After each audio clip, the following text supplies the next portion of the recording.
off the limiter and realized he was going to have to pull a gear. I think everybody is realizing there is no way not to shift before you get to the finish line. There are two cars here specifically that are equipped with sequential transmissions, and those cars could have an advantage out here on the front stretch. Sean Aldinger on track now, his first King of the Mountain. Yeah, and Aldinger's in that beautiful 69 Camaro. I'm a 69 Camaro owner, so this one is near and dear to my heart. Aldinger looking good as he comes over the hill. Into the middle of the racetrack. A little less technical out here than it's been the rest of the weekend with big speed. Now, I got to tell you, that changes right there. That is the spot that is going to give people fits if anywhere out here does. Aldinger up the hill, up the left-hander, driving up the banking, sets this thing up for the slalom. Now you'll notice that the slalom starts the wrong direction. The easy way would be to have them go to the right of that first cone, which is natural for the exit of that corner. We are forcing them down. Aldinger also short shifting the thing to the finish. I am not sure these guys are hard enough on it to run big number going through the finish line. Who is that? Aldinger. Scott. Aldinger, 59.898.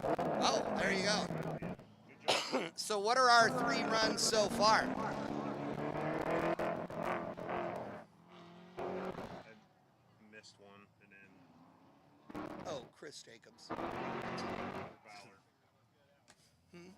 This isn't even working.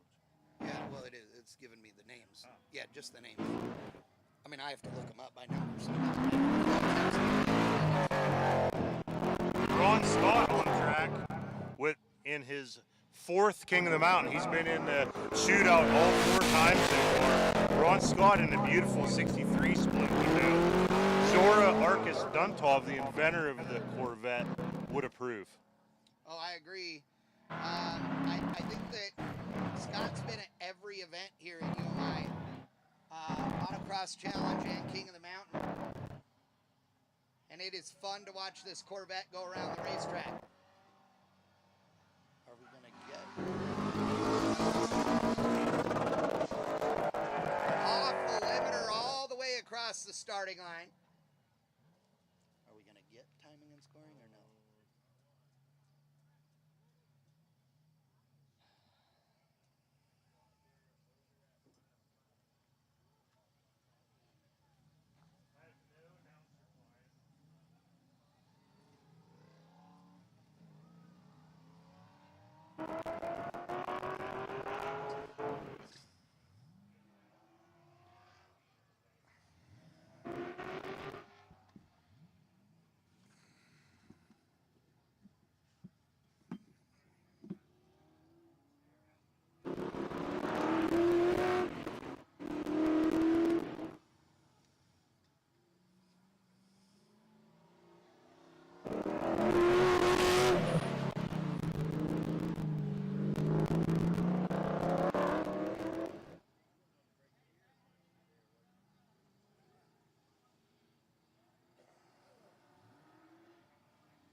Is this just not set up, or?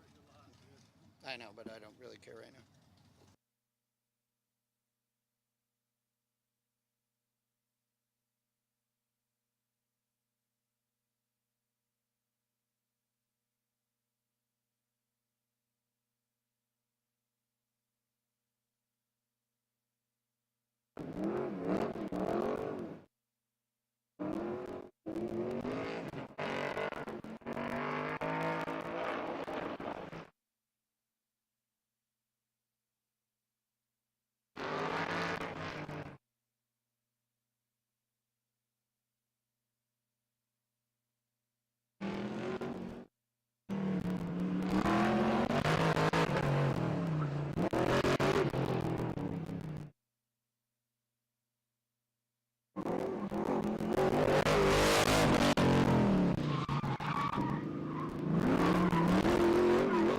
I'm not sure whether the 63 Nova did get into the cone or not down there. It doesn't appear to, but man, he checked up, that's for sure. Oh, okay. He's coming around 3 into 4. Wow, laying over big time through the finish line. I'm not sure why. I got to tell you, some of these guys, I feel like they're driving a little conservative. Now, a cone is a 2-second penalty, people. So it's, if you hit a cone, you're out. Like, there's no way you're not going to be out if you hit a cone. Speaking of which, got the very first cone right there out of the start. Done. The night is done. And Chris Mulberry raced his way in and was pretty pumped to be here. But making the shootout at UMI's King of the Mountain 4.0, presented by Airfoot Research, is still an accomplishment. Oh, absolutely. But man, he is going to kick himself. That is, we got 2 cones now. It's all over. It doesn't matter. Legitimately, just doesn't even matter what he does from here. So I hope he has a great time sideways, smoking the tires, putting on a show for the fans.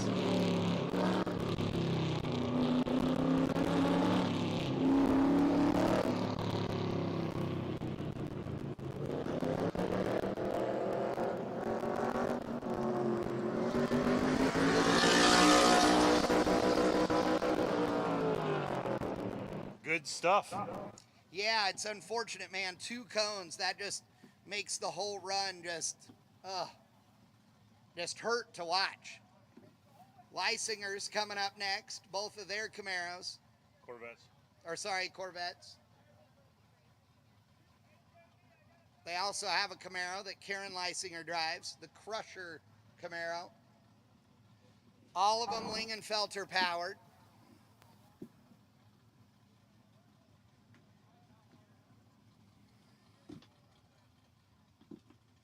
Oh, Ramey got battery power for his, Oh, Leisinger's out. Leisinger ran over 2 cones at the hit. Oh, and then slides it out into the grass through the, done. Leisinger is out of competition right there, jaw dropping. Wow. I'll say it for you. Wow. Wow. Wow. You know what, And though? he knows it, and he's just going to idle around. Smart deal, no reason to tear up the equipment. He knows that was it. Wow. That's how prestigious King of the Mountain is. That's how much pressure all of these amazing drivers put on each other and on themselves. Give them a big round of applause. Jared Leisinger, ladies and gentlemen. Jared finished in the number 2 spot in early category. To come out here and be in the top 12 in the number 2 spot. His brother Josh has to be beside himself right now. Yeah, Josh has got to be looking at this thinking, I need to be very careful. That's 2 cars in a row. I need to be clean.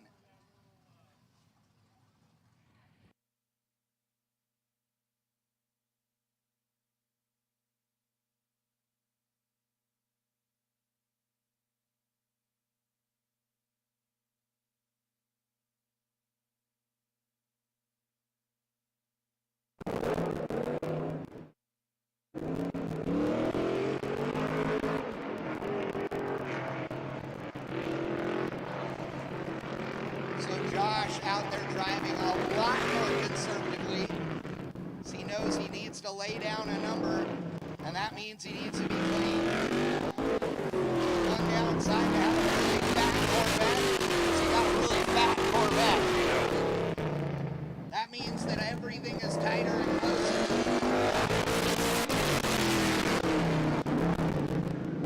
Oh! Leisinger into a cone. Wow.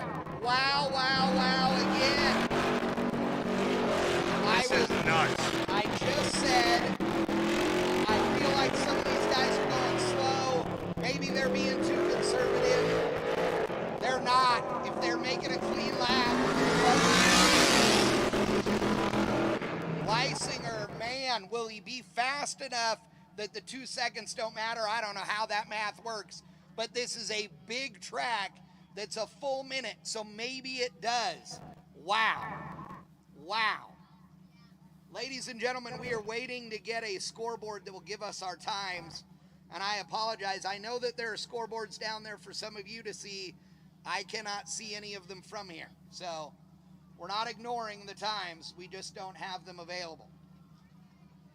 So some of the numbers I'm seeing with that 2 second cone penalty, he might squeak a top 6. Really? So timing trailer is going to send us a screenshot here in a second. We'll know. Oh, Yeah. because he was, wow. 60.218 might put him. Yeah. Oh, dude. Crazy. Okay, This is nuts. If he makes it in, that is insane that a single cone and you'd still make it. Yeah. Wow. He better go to Snappy's, one of our track sponsors, and get one of those waffle chicken sandwiches 100%. and a lottery ticket. Yeah. All right, so I'm watching on our screen up here, and a graphic actually came up saying that Jeff Wolpert was going to be our next car. No. Okay.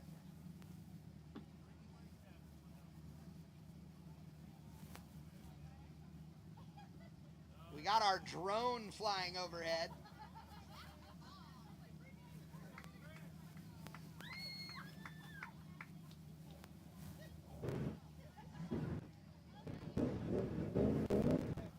All right, now we're in the mid-year. Whoa, so Lysinger could be in. We will have to see.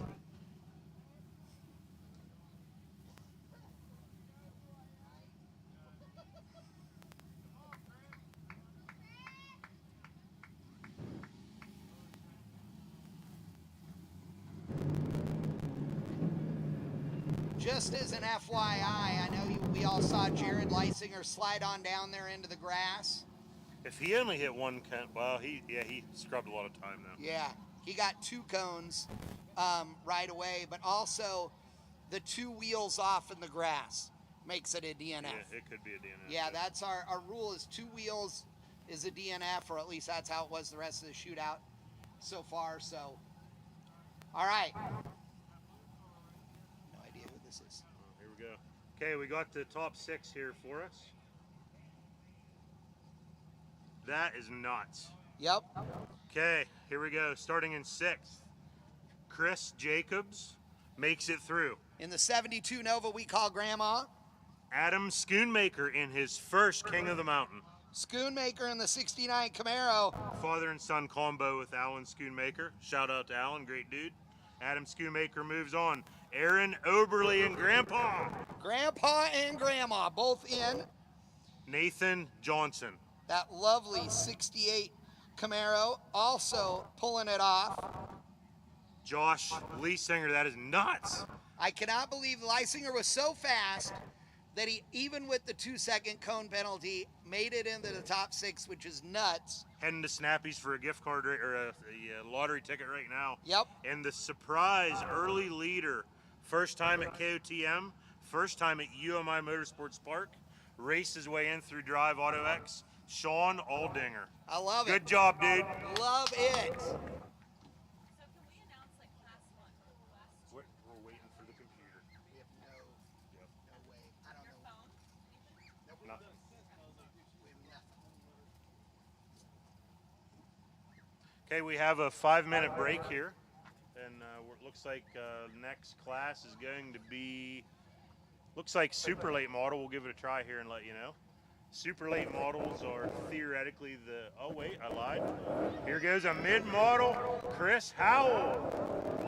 His first King of the Mountain shootout appearance.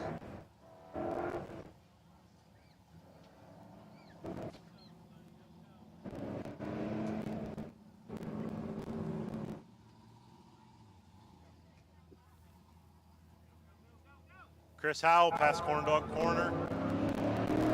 Looking good so far. Around the hairpin. Got his buddy Scott Nick clapping right here next to the booth. Clean through there, up around past Corn Dog Corner on the back. on the backstretch. Past pit lane, nice and clean so far. Looks like a good run.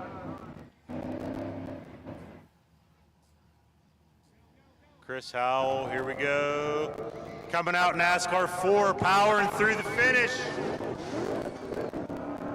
Oh, missed a shift. See how she pans out here.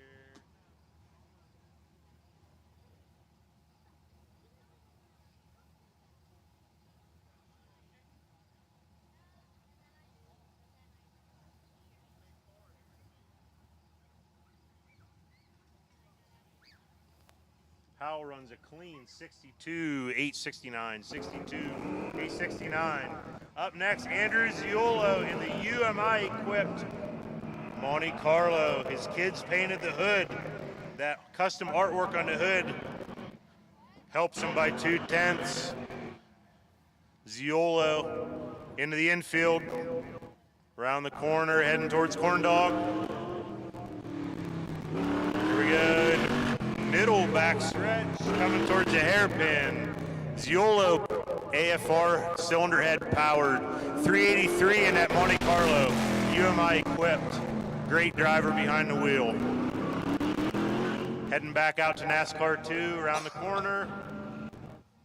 Ziolo, we love this dude, don't we? Oh yeah, Ziolo's awesome. He is a man on a mission.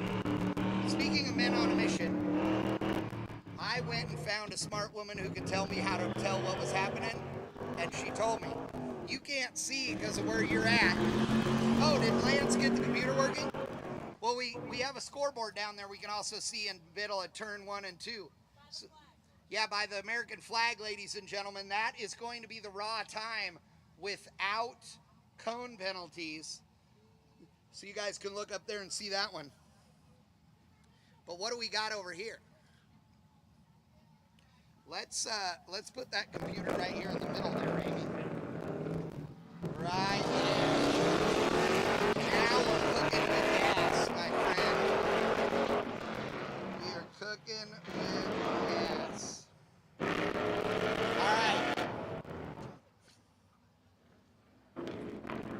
Okay. Ziolo looked clean, 62.5. Yep. On track now, Corey Williams in the semi-lightweight Camaro. Yeah, this thing's got fiberglass nose. There isn't an ounce of interior in it. Corey has been a good guy. Nice through there. Real good around Corn Dog Corner. Corey has been a good guys champion in this car. And really looking to run a number. Second appearance in a turn 1 shootout. Looking good so far, nice and clean. Powering through the finish. Man, that thing breaking up bad as he goes through the finish line. 60.962. P1 so far. That's going to put him in the number 1 spot. Right now, in order, we have Corey Williams, Andrew Ziolo, and Chris Howell. That is the order of the 3. Out on the racetrack right now, none other than Robbie Unser. Unser looking good out there on the racetrack. Unser is with that Unser family of IndyCar heritage and Pikes Peak International Hill Climb. Robbie is an absolute hilarious dude and a great race car driver. Out of Albuquerque, New Mexico in the 70 Camaro. Robbie Unser, 2 top 10s in the Indy 500. Quite an honor to have him here at UMI Motorsports Park. Speedway Motors sponsoring the mid-model class. Robbie Unser onto the backstretch. Robbie is one. Oh, he gets a cone. Got a cone at the entrance to the street in the middle of it. Robbie is one of those nice guys who will talk to anybody. He does not have a snobby bone in his body. And the cone does come up, so -2 for Robbie. Now, here's the deal. You never know. Might be okay. Right, he ran Might be a okay. 60.699. So Josh Leisinger ran a 58 and change, and the 2 seconds didn't matter. Now, here's the thing. Hold on, there's an angry Smurf. There is an angry Smurf, but I'll tell you, Unser's cone happened in a fast portion of the racetrack. Fingers crossed at the speedway rig. We'll see what happens. Uh-oh, locking him up big time out there. Chris Smith, Smitty, behind the wheel, he'll set Smitty out of Ohio. Real close to a cone out there in the middle.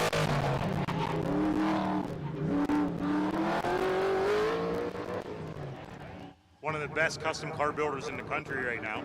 Yeah, Smitty's a badass, and he locks him up a couple of times out there. He is one of 2 muscle cars out here, actually in the mid-year category, that is sequential transmission equipped. Oh, man, close to the cone out there. Oh, here we go. Big time run. They are saying Smitty got 3 cones. 3 cones. That is going to put him out of contention almost certainly. Wow. All right. Jeff Darby in the 4i Fox Body Mustang on the throttle hard as he leaves the starting line.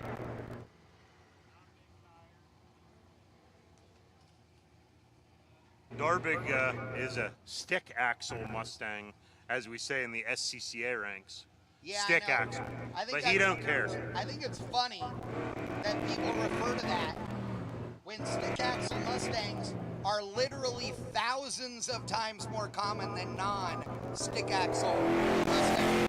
They've built millions of stick axle Mustangs in comparison to the number that are independent rear suspension cars over the last 2 model years, or 2 models.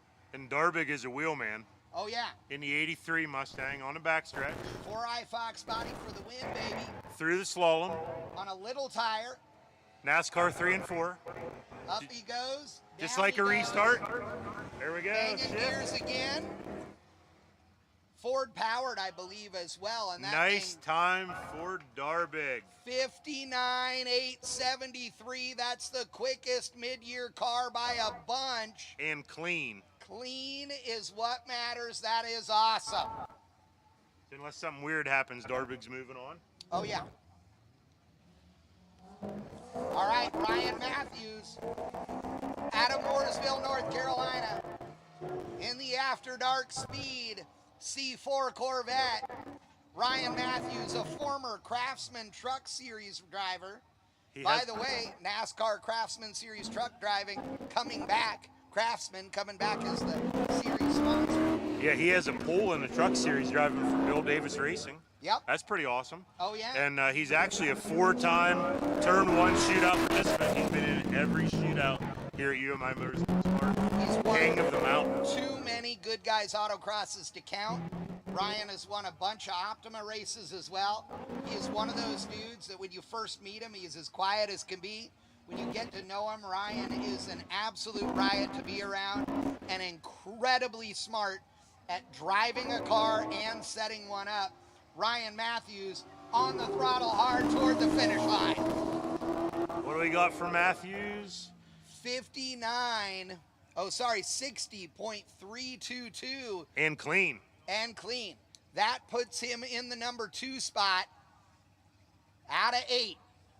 Wow. Chris Jensen on deck here in the plywood tetanus missile, they call it.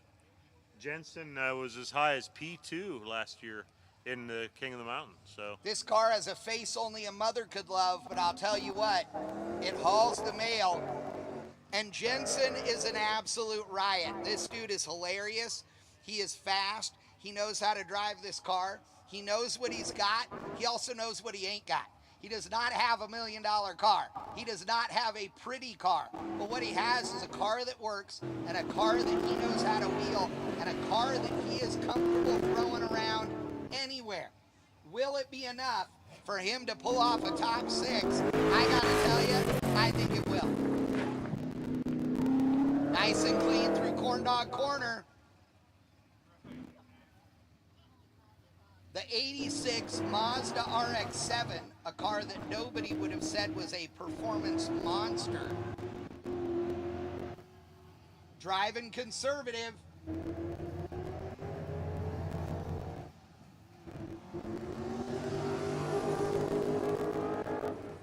Through the finish line with a 58.9. Wow. Clean. 58.900.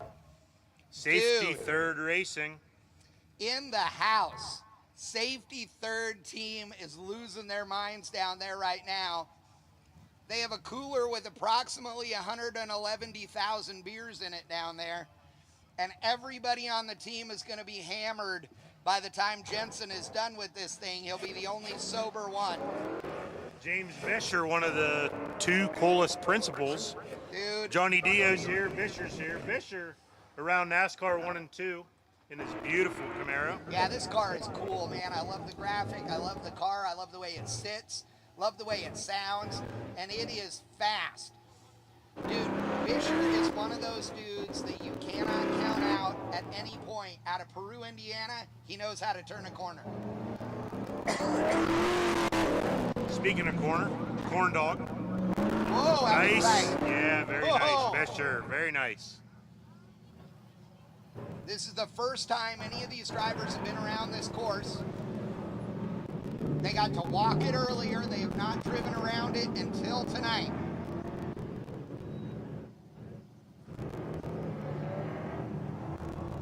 Here we go, nice and smooth. Here we go. Through the lights, 59,662, and it's clean. Wow. Wow, wow, wow. This is going to be awesome. Okay, coming up now, Chris Wheatcraft. So Wheatcraft, one of my favorites because he's UMI equipped. Beautiful 73 Camaro. Also outfitted with Viking Performance. Great shocks on that ride. Viking track sponsor. Chris Wheatcraft has been killing it all day. First time here, first time in the shootout. Wheatcraft is compared to everybody else in a second-gen Camaro on a smaller tire, and again, leaf springs in the rear. That means factory suspension configuration out back, which cannot be said about any of the other second-gen Camaros on the property. I'm not allowed to play favorites, but with this UMI-equipped Camaro, I want him to move on. Oh, dude, I want him to move on because he's just awesome. The car is beautiful. It runs like a scalded dog, as my grandpa would have said. And he knows how to wheel it. There's absolutely no doubt about that. As he comes down into 3, going up the hill in 4, back down the hill, hard on the throttle to the finish line. Look at that. 60.948 puts him right in the hunt. And clean. Absolutely. Next we have Brandon Clemens. So Yes. Brandon is a shy young man. He's very scared to hold it. Nah, he holds it on the floor. All the time. Viking equipped, Yeah. second gen, awesome. Craftsman truck motor in this. I think it's a SP 2.2. Ooh, nice. Well, and Clemens is a guy that races all kinds of stuff, like dirt ovals and all that. So he is, when in doubt, hang it out. That's the deal right there. Wide open, sideways, to the wood, having a great time. He puts on a show every time. UMI competition director Roger Irvine had to tell him to chill out last year with a little bit of the throttle pedal, so you know he's a wheel man. I love it. You tell me to lay off the throttle, I'm going to make a bigger dent in the floor. Clemens, our second to the last competitor.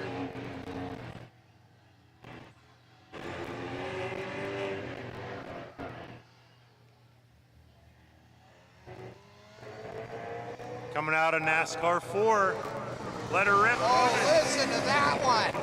Banging it off the limiter. That thing goes out the door with a 60.624. Clean. Very clean, and let me tell you, that leads us to the number one in our top 12. The man, the myth, the legend, on a rollout here at UMI Motorsports Park. Showtime, JB Boyer. I guarantee you JB is as nervous as they get right now.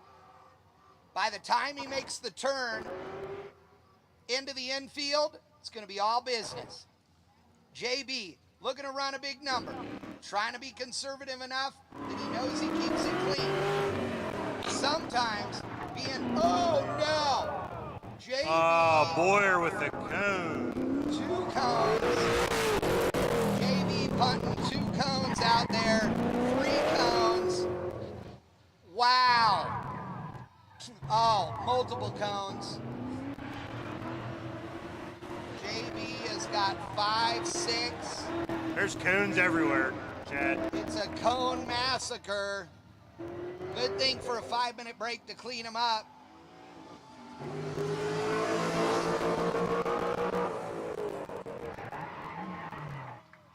Oh, I feel so bad for JB right now. Not going to be happy about that.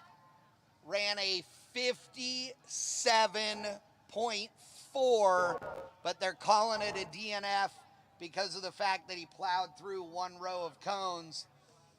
That car, he needed to just back it off a tiny bit. His streak of winning here, oh, breaks my heart. JB pulling it into the trailer right now.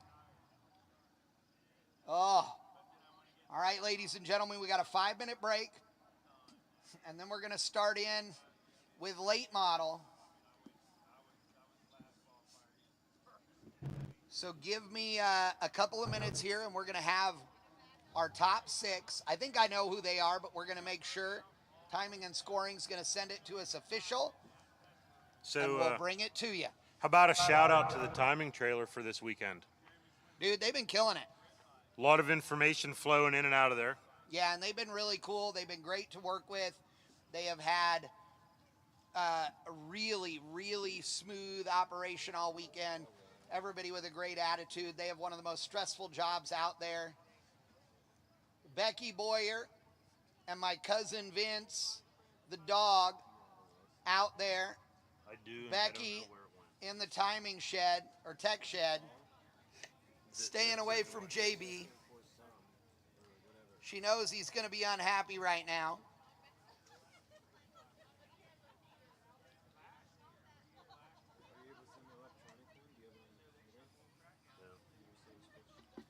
All right.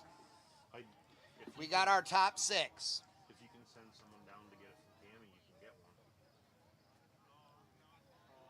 When you text them, it texts me an image of it, close up of just the order.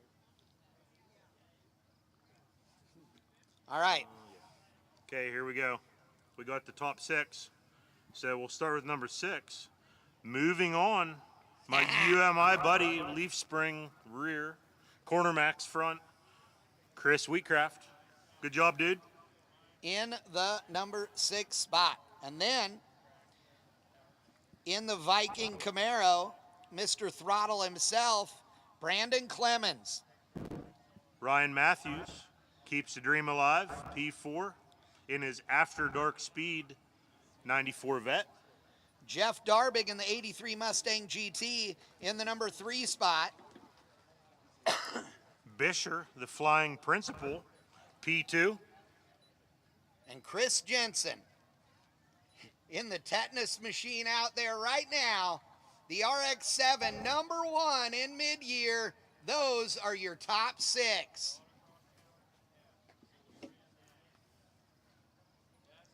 I got to tell you, folks, this has been one heck of a race so far. There has been a lot of drama. It's kind of amazing that in early model, Josh Leisinger was able to take out a cone and still end up in the top 6. It's amazing. It's unheard of. It could be the lucky break he needs to take it all the way. But looking at all of these competitors, we have seen a couple of guys who have just barely avoided disaster, and then we've seen guys who are absolutely stepping up. Now, remember, nobody needed to run as fast as they possibly could for this whole deal this weekend if they were just in the top 12. So I guarantee you that there are some drivers out here who have been fast enough but have not hung it out on the ragged edge yet, but we're going to see that happen here shortly. I am getting word from Smitty. Wow. I am getting word from Smitty that his car did 132 miles an hour across the start-finish line. Yeah, we're kind of moving now. Remember, this is a half-mile oval. It's a pretty long run down there. Got a lot of horsepower. It's going to be fun to watch. So, ladies and gentlemen, are you guys having fun? Let me hear you if you're up on the hill. All of you guys eating barbecue and drinking beer, you're my people and I love you. I mean, this place is packed. All of you guys in the grandstand, awesome. All of you people in the VIP section, many of you might be beating yourself up for not winning, right? Don't call yourselves losers. You're all winners because you were here at King of the Mountain. And we love you for it. And we are so happy that you are out here supporting us. This weekend, we raised tens of thousands of dollars for the Emily Whitehead Foundation as our fundraiser here this weekend. And I couldn't be more proud of all you racers. So thank you so much for being a part of it.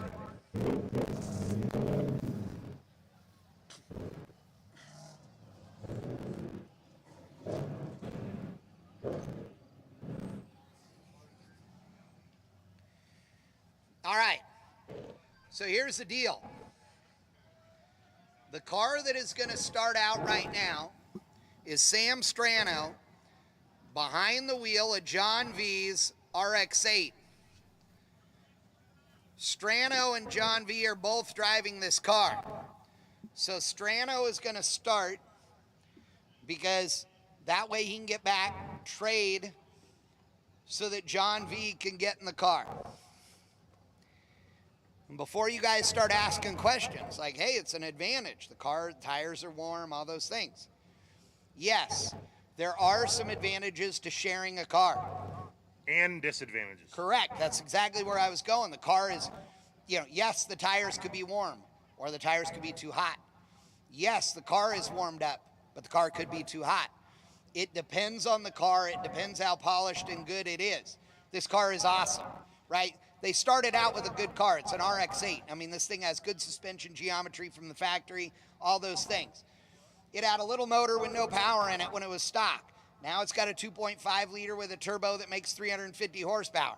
It's got the power. It's relatively lightweight. The aero is good. They have put the time and effort into it to get this thing dialed in. It's full of Strano parts. It is. And Strano is no stranger. Now, One of the best autocross drivers in the country around NASCAR 1 and 2. Strano is a firm believer that your first lap is going to be your fastest. So this, again, another scenario where this plays to his strengths. He believes that making multiple laps is never good and that the first lap is the fast lap all the time. I don't agree with him on that, but... Whoa, that was a wide one there for Sam. Yeah, that was very conservative, which means he's leaving a lot on the table. Slalom is one of Strano's biggest strengths around NASCAR 3 and 4. A little bit of twitch. Looks like he's qualifying, Chad. Here we go. I got to tell you, the car did not look as fast across the start finish as I'd want, but look at that. Our first car in the 56s. The speed may not have been as big across the finish line, but clearly it was through the corners.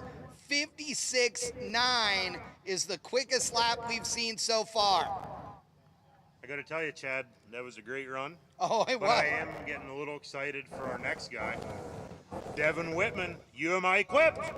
Devin Whitman is Donut Devin Whitman. He likes spinning tires and lighting fires. Oh, He missed a shift. missed a shift. He's not good at shifting. Apparently not. That is not going to be good for Devin. But if he can clean up the rest of it, it'll be all right. He was in an area of the racetrack where he didn't have to be on the throttle crazy. Hey, my niece Mana's walking past. Oh, yeah? She didn't know. That'd be funny. Devin. Okay, Whitman towards the corn dog corner. Yeah, Whitman qualified in the number 10 spot, I believe, out of 12. Or maybe 12. Maybe he was 12th, actually. Anyway. Here you go. Anyway, here you go. Slalom into NASCAR 3. Down to the bottom right next to the grass. Up the hill. He's going to let her eat now. On the rev limiter through the finish line. 61-139. I think that will be... Yeah. Nah. Yeah. I don't know. Yeah. It could be in, it could be out. We're going to have to see. Okay. Big Mike's- horsepower coming up now. Dude, Mike Stewart. UMI Motorsports Park cover photo Oh, in the Firebird. nice. Yeah. Here we go. Stewart, Short shift. 99 Pontiac. Yep, pulling out of the starting line. Shifts it into second. So he can run all the way around 2 and 3 in gear. Dump it down. Probably downshifting there over the hill. Yes, back on the throttle. Gonna question whether he should shift right there. But that's what got JB Boyer in trouble. Oh, looking good through Nice. Corn Dog corner. Nice one, Mike. Let her rip onto the backstretch. Up the hill, around that first set of cones, into the slalom.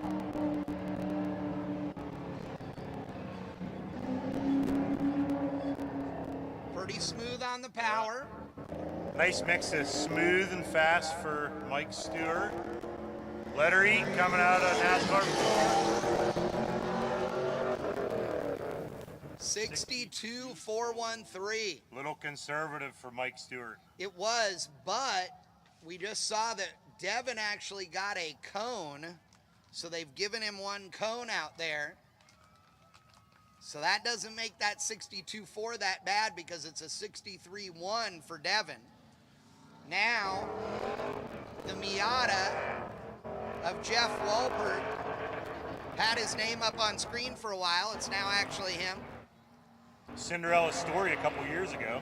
Yeah. Went round after round in a borrowed vet with 2 different kind of wheels on it. I know. But I gotta tell you, this thing is a cool little car.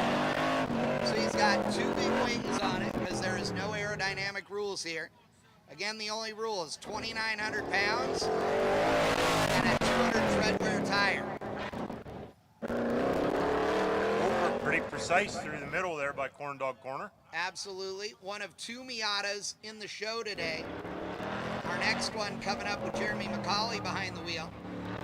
One that has definitely performed out here multiple times. Why do they keep putting this stuff on the screen? Okay, Wolpert. Another little wobble, but let's see what we got. Oh, nice and safe, 60.232. And it's clean. That's a good run right there. Now another 91 Mazda Miata. Jeremy McCauley in the car they call the SpongeBob Miata. LS3 power. Yep. I drove this thing, it rips. Oh, it's a riot. 15-inch wheels, 245 tire. It is lightweight, it is nimble, it is fun, and Jeremy McCauley is hilarious. Dude is super fun. His wife is awesome. She was nervous as could be about whether he was going to make it in the show. Jeremy's always got this, man, whatever attitude. Then he goes down there and throws the hammer down. Through the hairpin, nice and clean for Macaulay. Puts the power down on the big LS3. Now, one thing that's going to change out here is that the lights are going down. So that's not going to be a big deal for the guys that are out on the racetrack right now, as it's already kind of dark. But the guys that started this off in early were in daylight. They're going to come out the next time it's going to be dark. It's going to be a little bit different racetrack for them. It's going to be interesting to see. So Macaulay lays the power to the ground and aims it at the finish. Clean. What do we Dude, got? look at that. 61.6, but clean. Okay. Good run right there. Puts him right in the middle of the hunt. See how she goes. JJ Malrich coming up next in the 99 Camaro. JJ, a top cam competitor, SCCA cam dude. And we like JJ because he's UMI equipped. You know, this car is one of those that is, it's sort of just simple, right? I mean, it's a clean car. It works good. He knows how to drive it. There's no fanfare. There's nothing, you know, fancy or glitzy about this thing. It's just a car that works. And a car that works could be the one that takes you 15 grand extra home. There you go. JJ looking good as he comes through the middle of the course into that hairpin, like you said, being conservative there. He knows that if you step the thing out sideways there, it's narrow and you could be in trouble. Wow, cutting it close right there in corn dog corner. Those Viking shocks look pretty sweet on that unit, don't they? Yeah, I can't see them, but they seem to be Well, working you all know, right. the results, I mean. Yeah. Oh yeah, they seem to be working, that's for sure. Speaking of Viking, we're gonna have them coming up in their Tesla before too long. Uh-oh. Sounded like you missed a shift a little bit there. Still, JJ 59.1. They're calling a cone on him. Yeah, but that still gives him a Might be okay, 61.1, which puts him right in the middle. He should be okay. We'll see what happens with Joel Voigt and Steve Ike. Voigt in this clean red Camaro, also short shifting the thing, spinning the tires pretty hard at the hit.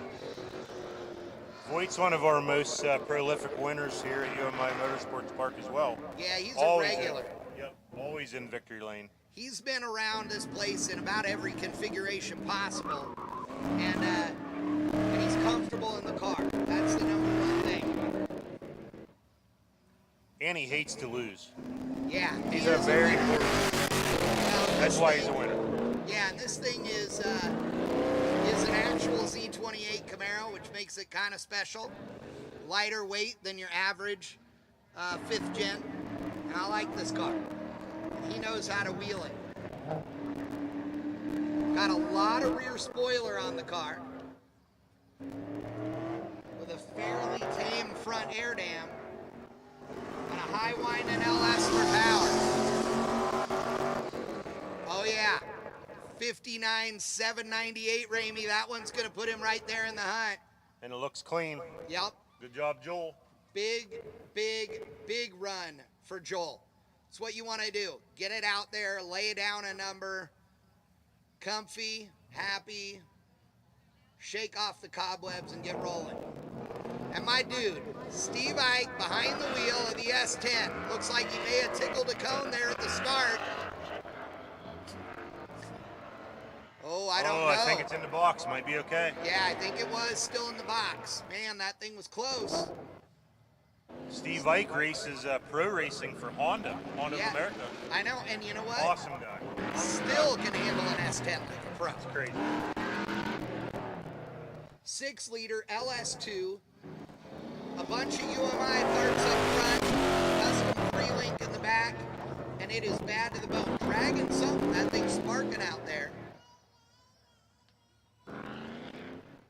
Oh, looking good. I gotta tell you, this is one of my my emotional favorites because of the fact it's an S10 pickup. It's super clean and cool. He's here with his son.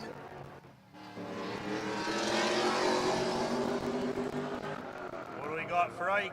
60.9, but they're calling a cone. Oh, it's going to be close. I got to tell you, that may be too much for him to make up right there, that 2-second penalty. James Vitale up in his, he's a second time here in the shootout. His car's a Nissan. I like that. The Assassin. That's good. I like that. 240 SX is a car that is a universal race car. Honestly, these S13 chassis cars are like a Fox body. They're not really a Ford. They're just a universal race car. These things will take any engine combo. They got great suspension, tons of aftermarket support, and they can haul the mail.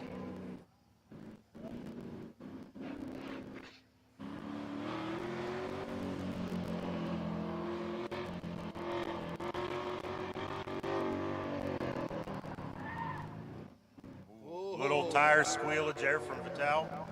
Made me nervous a little, I'm not gonna lie. Okay, we're gonna power through the finish, see what we got. On the rev limiter hard, 61.015. Puts him mid-pack right now, we'll see. Another Cam wizard coming up here in the big Ford, Chad Englert. Yeah, that car, you say big Ford, and the truth of the matter is those new Mustangs are big cars.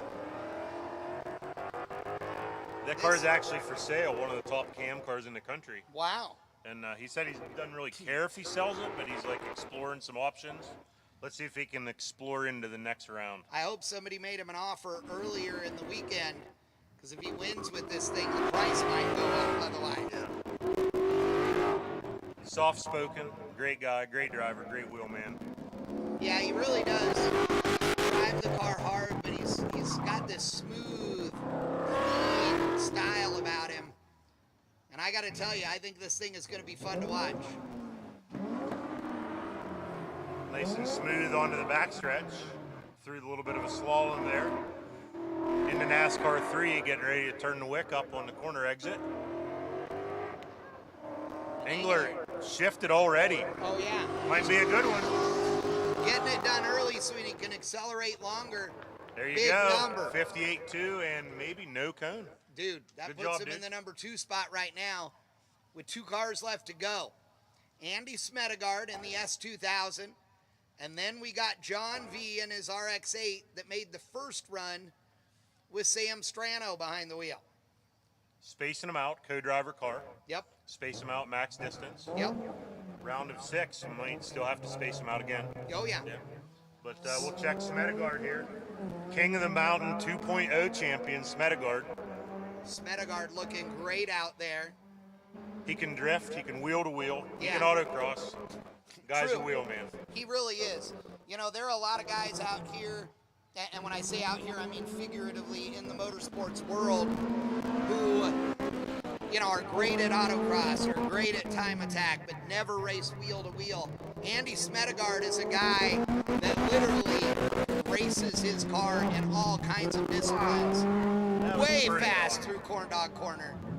He does a lot of wheel-to-wheel racing, plenty of time attack. He does drift, in fact, and he has the nitrous-equipped autocross machine that he is running right now here this weekend. I think we'll have some nitrous here on corner exit from Andy. Oh, I'm sure of it.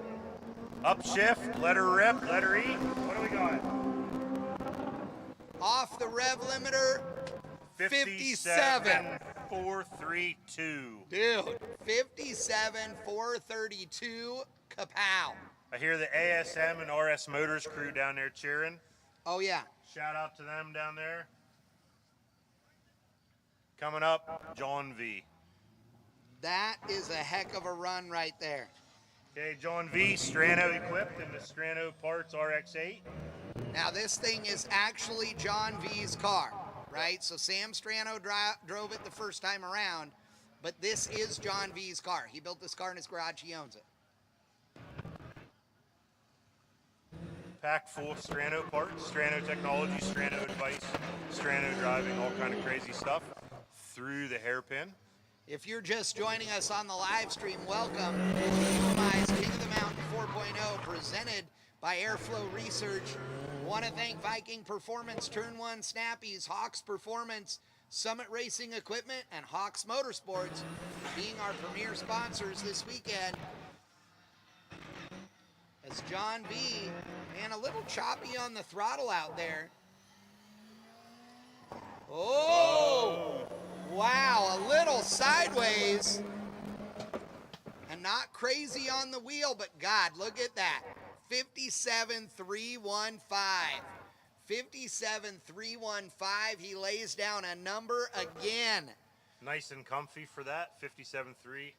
We'll 0.386 within Strano. Yeah, we'll see what the official results are, but I believe that Strano is in number 1, John in number 2, and Smedegard 3, but we'll see here in just a second. Yeah, we're going to get a snapshot from official timing and scoring here of the audited results. We'll see what we got here coming up. Yeah. So this is the last of the things that weren't claimed. If you want to call at least 1, 2, and 3, these are smaller things that if you don't have the time to. Oh, yeah. Oh, my God. Okay, gotcha. So and then there'll be another break after the next few cars. Yeah. So if these, at least these.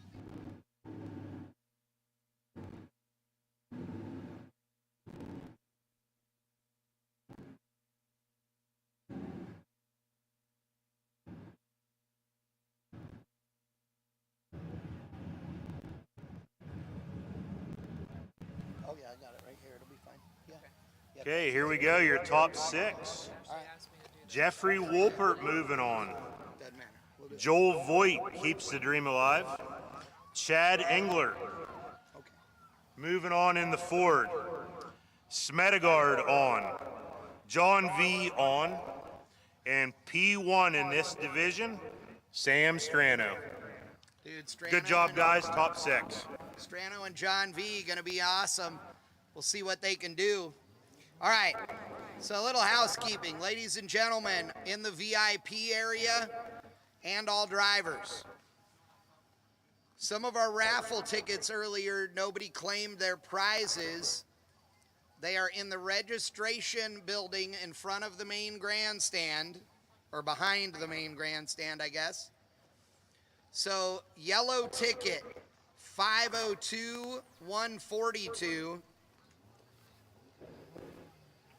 Pink ticket, 886-699. Pink ticket, 886-630. Pink ticket, 866004. White ticket, 888321. Pink ticket, 886674.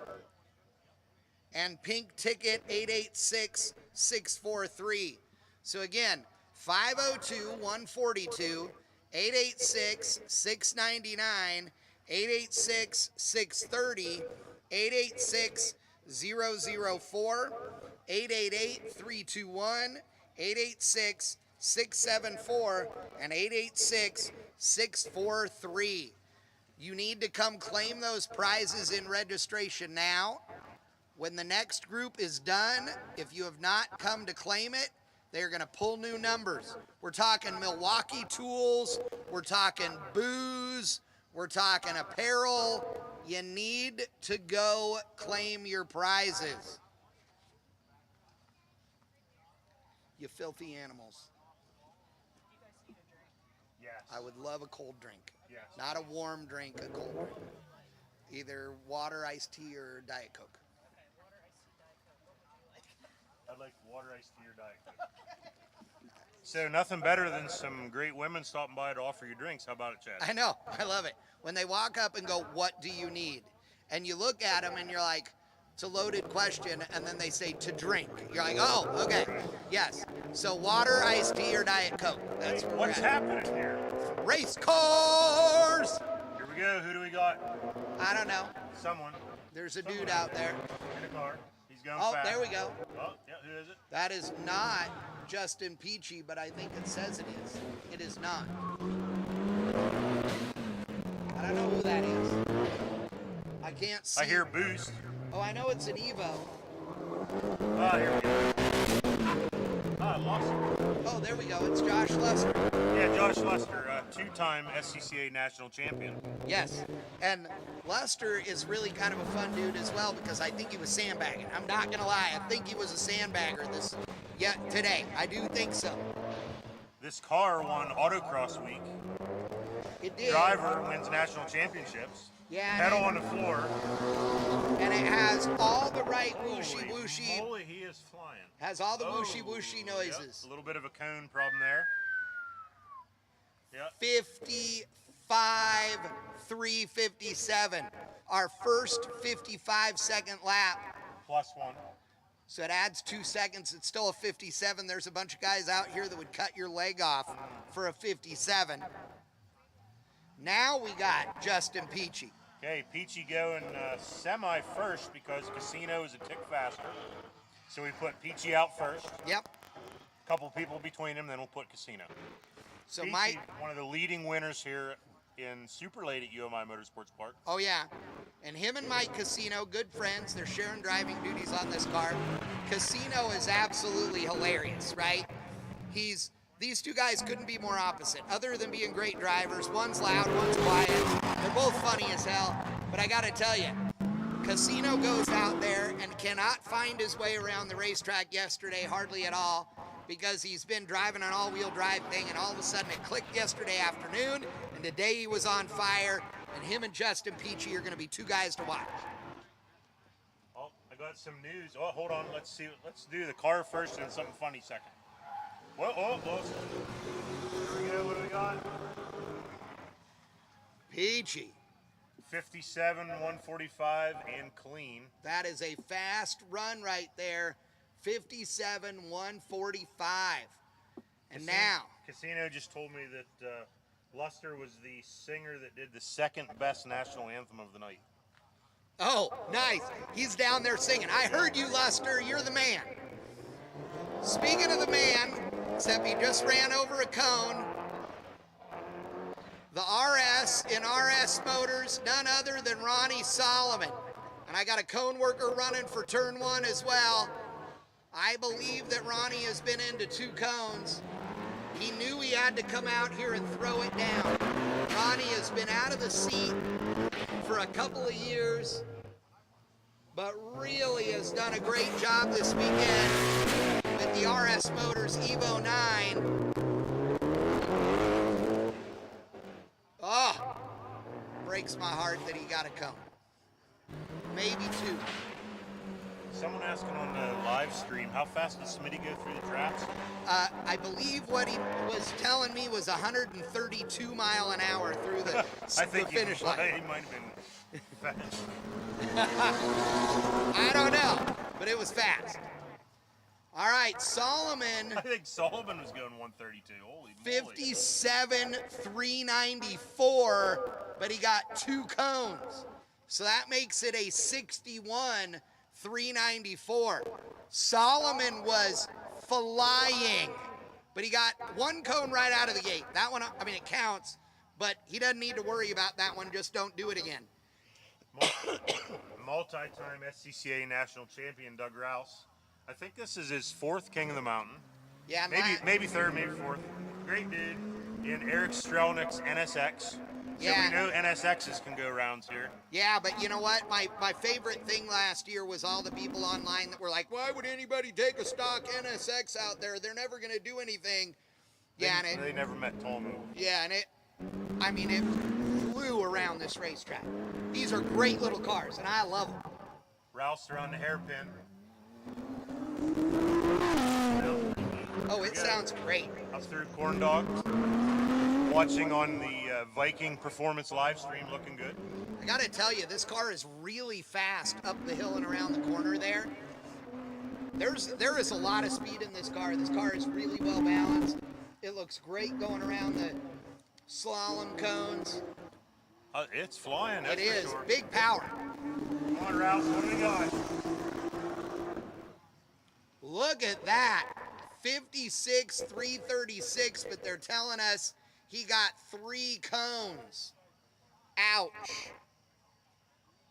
That would make him a 62, 336. That's no good. Isa no bueno. So I'm watching the live stream. Yeah. Got a couple guys here playing drinking games on the live stream. Oh, everybody always Every does. time they get a cone. Yeah, anytime anybody gets a cone, anytime Chad says rad or dude, like I met that Troll Patrol race team at oh yeah. PRI. Yes. They introduced themselves. They're I'm awesome. Like, you're not spammers, you're real people. Oh, real people. Yeah. Yes. Oh yeah. And if you're on the hill and we say rad or dude, you drink. All right. It's everybody's got to do it. You got to drink. Eric Peachy and the Viper. Yes, that's Justin Peachy's brother. Sometimes faster than Justin. Yes, all depends on the weekend.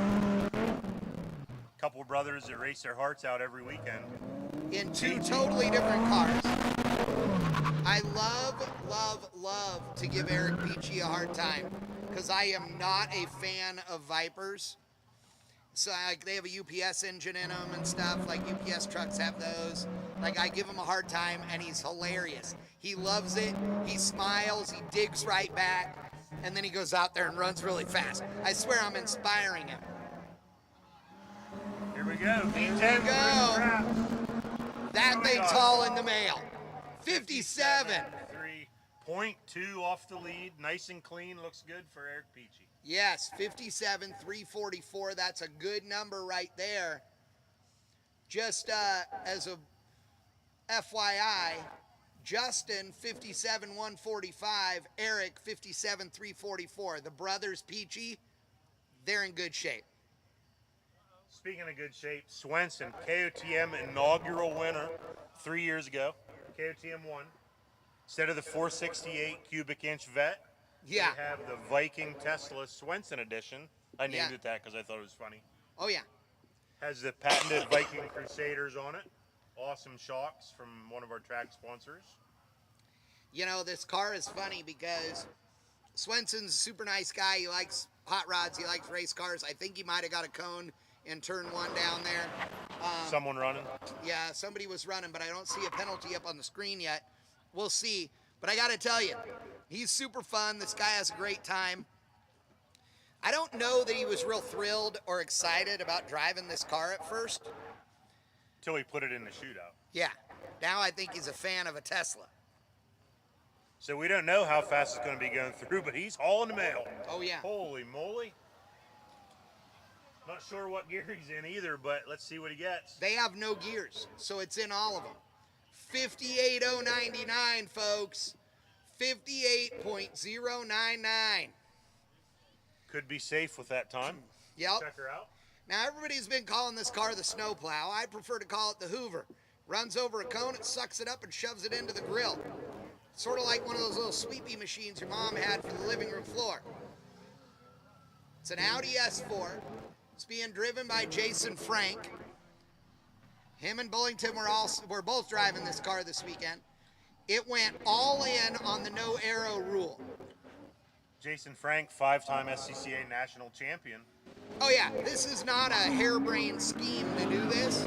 Now, I don't know that it's the right call, but it's clearly a good, fast car.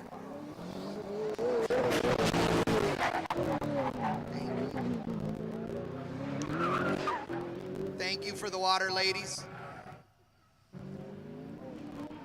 Shout out to my wife, Carol. And Chief Starter, Jerry Mondock's wife, Bethany. Thank you very much. Bethany's awesome. I have to say, the UMI staff and their families are all awesome out here this weekend. What do we got here for Jason Frank? Through the traps, 58-2. Looks good. Oh, with a cone, he plowed one. Still going to be all right, I think. I believe... People love talking about We'll see. aero with him, but the lights are pretty awesome. Yeah, the lights are snazzy. I mean, look at how bright that thing is out there. If I came up on him on the road, I would crash into him on purpose because I'd want him to die because of those lights. But out here, it makes sense. Like, if I was racing out here, I would have a big off-road light bar. I mean, absolutely. Sean Krebsbaugh, another Evo. Oh, yeah. Been in the shootout a couple times already. Krebsbaugh has all the boost in that. He loves talking about having 80 PSI or some crazy amount of boost in it. Up through the middle of Corn Dog Corner. It's a good car, too, and the thing works well. He's been doing great all weekend long. You'll notice in this class, it is made up of real fast sports cars and real fast, light, all-wheel drive sedans.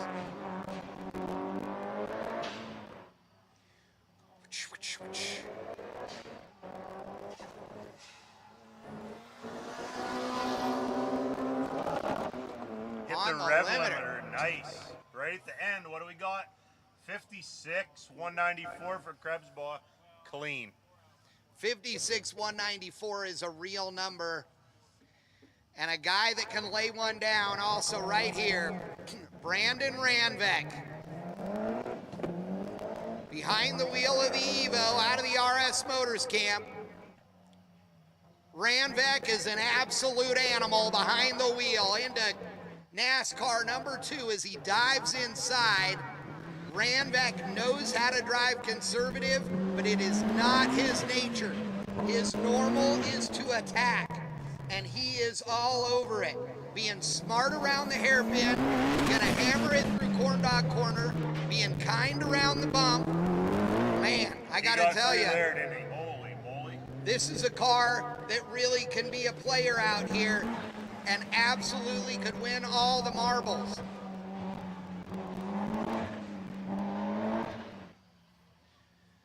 Ranvek looking good as he comes around number 4. Oh, big speed. Tiny bit of rev limiter might be okay. 56,144. It's the quickest lap so far. Looks clean so far. Ranvek, P1. Now here we go with the car that was the quickest on the property earlier, and that is Brian Peters behind the wheel of the Tesla. You talked about Hungary earlier, Chad. Peters has been all 4 shootouts. One of the best drivers in the country. Oh yeah, you guys will remember that Peters yelled at me for making Formula One sounds with his car out here. And all of you guys in the grandstands loved it. You guys were thrilled. It was awesome. Everybody was cheering. Peters was not a fan. Not at all. So we're going to let him be quiet and enjoy the silence. Why do they have the wrong names up for everything? They're okay on the live stream. Oh, okay.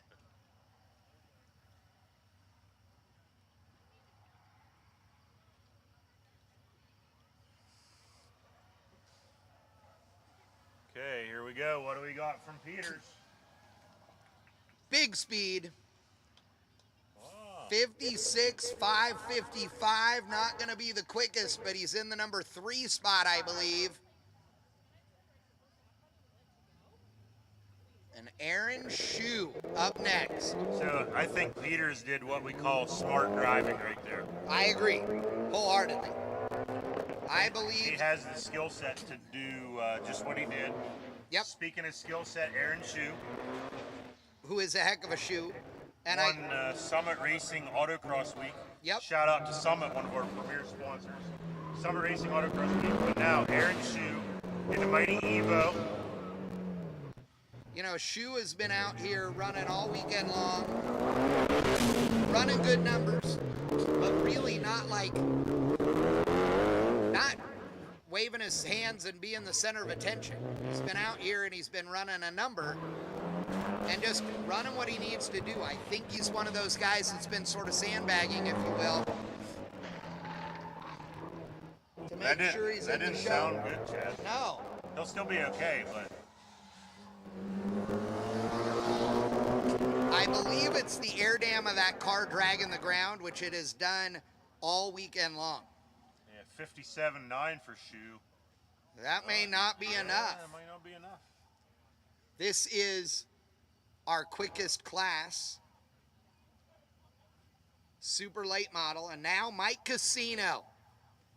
You know, Mike Casino is like a name like you should be like an international man of mystery or He is. like a spy or He is. right? I He's mean whatever. Yeah, I know, dude. I mean Mike Casino, right? Like your last name's Casino, you're badass. Like I don't care. And the dude is funny. I mean funny. Uh-oh. Cone worker running to turn 1. We'll see what happens before we make that call. How about it? I know. Ooh. But that doesn't look good. Does not. Makes me nervous. Oh, yeah. Casino using all the ABS assistances.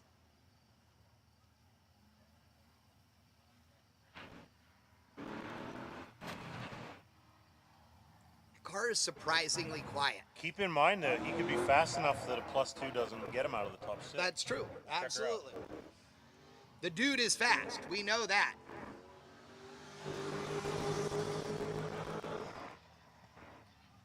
$57,570, and I don't see a cone penalty, so they checked it and it must have still been in the box.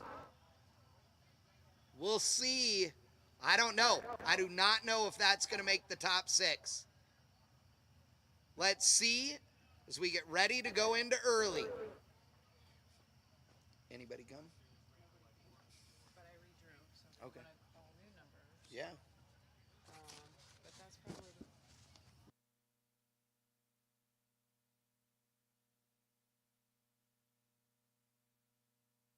All right, ladies and gentlemen, we have drawn new raffle ticket numbers. If nobody claims these items, the Emily Whitehead Foundation is going to take them and use them for raffle at another event. Okay?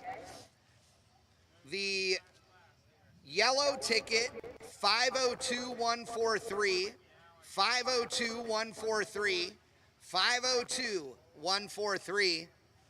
White ticket 888297, 888297.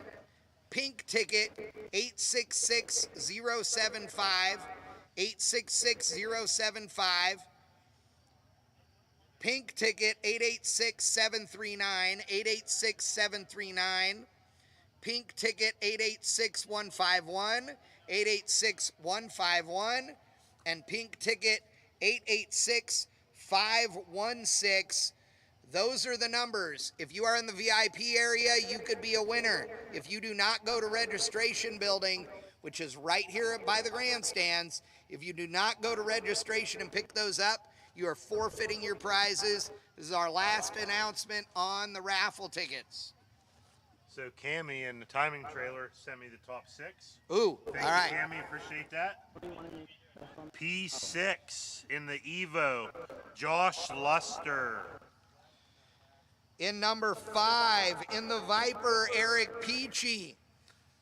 Genetics must be good in the Peachy family as far as driving goes. Justin Peachy moves on, P4 in super late model. In number 3 spot, Brian Peters in the Tesla. P2, Sean Krebsbaugh in the Big Boost Evo. And in the number 1 spot, my man, Brandon Ranvik, the animal, in the Evo 9. I gotta tell you, Casino in the number 7 spot surprises me. Ronnie Solomon in the number 11 spot, a tough break as he got cones because he was stupid fast in that car. This shows you the competition is tough. I'm kind of liking this F1 style knockout qualifying. It sure is faster. It like is. the pace is faster. Yeah. It's cool. All right, we're in early. Yep. The 1972 Nova, driven by Chris Jacobs. We call it Grandma, and it is on.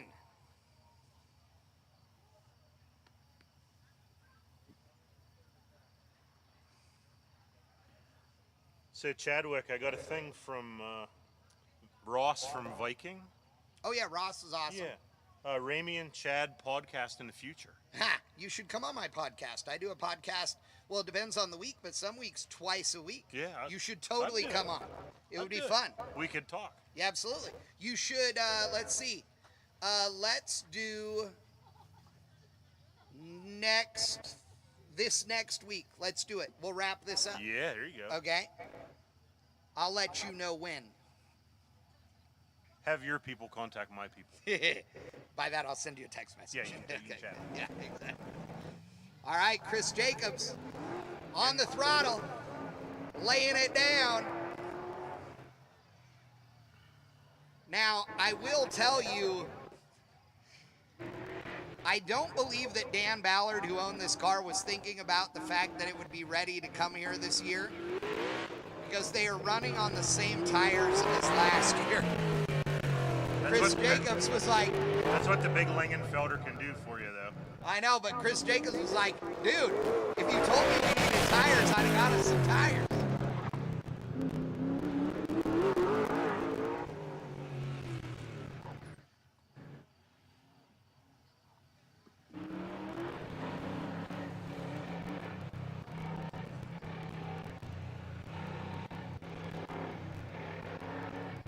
Big Langenfelder power in the Grandma Nova.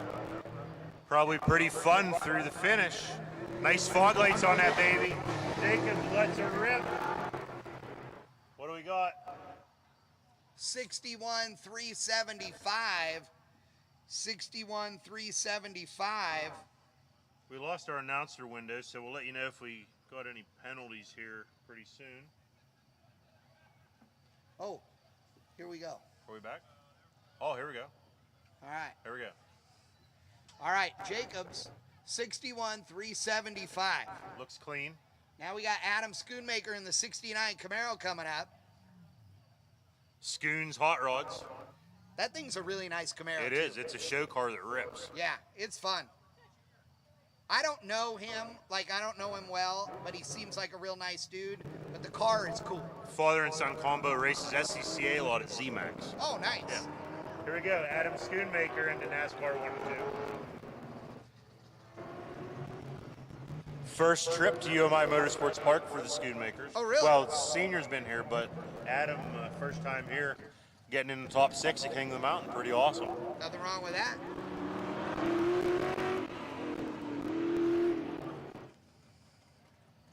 So it's important to note in this, on the top 6, 4 of them go home after this. Yeah. That is crazy. I was just going to say, in the 12, it was the top half. In the 6, it's only the top 2. Yep. Looking pretty clean on the Viking live feed here. Chad and I have a nice screen to watch. We're watching it in person and on the screen. Viking live feed. Comes around the top, down to the grass, in between 3 and 4. I don't know, that might be a pretty nice run. Whoa, big mile an hour. There we go. 59,750. And clean so far. That's a good run. I got to tell you, that's a really good run. That's going to make it interesting. As Aaron Oberle comes out in Grandpa. Mast 416 power. Mostly home built by Aaron. Oh, yeah. Master machinist. I was just going to say, Oh, he's let's awesome. not pretend that Aaron is just your average dude No. with a welder. Yeah. He owns a bunch of milling machines because he's like a certifiable badass engineer machinist. It's like on his certification. Yep. Like he's awesome. And one of the nicest guys you're ever going to meet. And fast into the infield. Oh, Makes yeah. it through the kink pretty nice. Last run was a 60.7. Heading into the hairpin. Looks like still clean so far, hopefully. We had a cone worker out there running around at turn 1. I am not sure if it means he got a cone or not. Oh, a bobble. He got one on the backstretch. Aaron Oberle, that is going to be a problem. That is going to be a problem for Oberle. 61, 168 with 3 cones. Probably not good, but we'll check her out here. Yeah, definitely not going to work for him now. Nathan Johnson. Schoonmaker looking pretty good so far. Nathan Johnson in another first-gen Camaro. Yep. His second appearance in the Turn 1 shootout. Yeah, this 68 Camaro is bad to the bone, too. He actually let Marshall Reiner drive it. Oh, really? Shout out to Marshall. We wish he was here. I do, too. Marshall's awesome. Super fun. I'm sure he's watching. Oh, of course. Who isn't? Okay, let's see. Nathan Johnson. Show car merged into race car. Oh, it's gorgeous. I mean, Nathan that has- candy apple red is insane on that thing. Has his family here enjoying a nice weekend of racing at UMI Street Mountain. Heck yeah, it's beautiful. Come on. Oh, cone worker out there running around, but I don't see a penalty on the screen yet. Yeah, check her out here in a second. He Whoa. baked. Did he make it through He there? did. He Good made job. it through. The camera angle made it look sketchy, but I think he was good. It's hard to believe a muscle car can do that. It's amazing. Oh, I know. These are actually the 48 maybe best drivers in the country right here.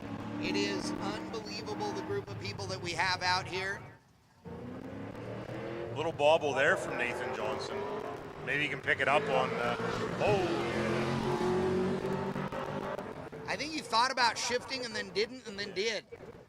60.8 with no cone popping up yet, so we'll see what's up. Right Okay. now, that puts him in the number 2 spot. Yep. So Josh Leesinger made round after round after round last year in the Summit Corvette. And he got a cone earlier and somehow pulled it off. He has got to be 60.851 or better to move on.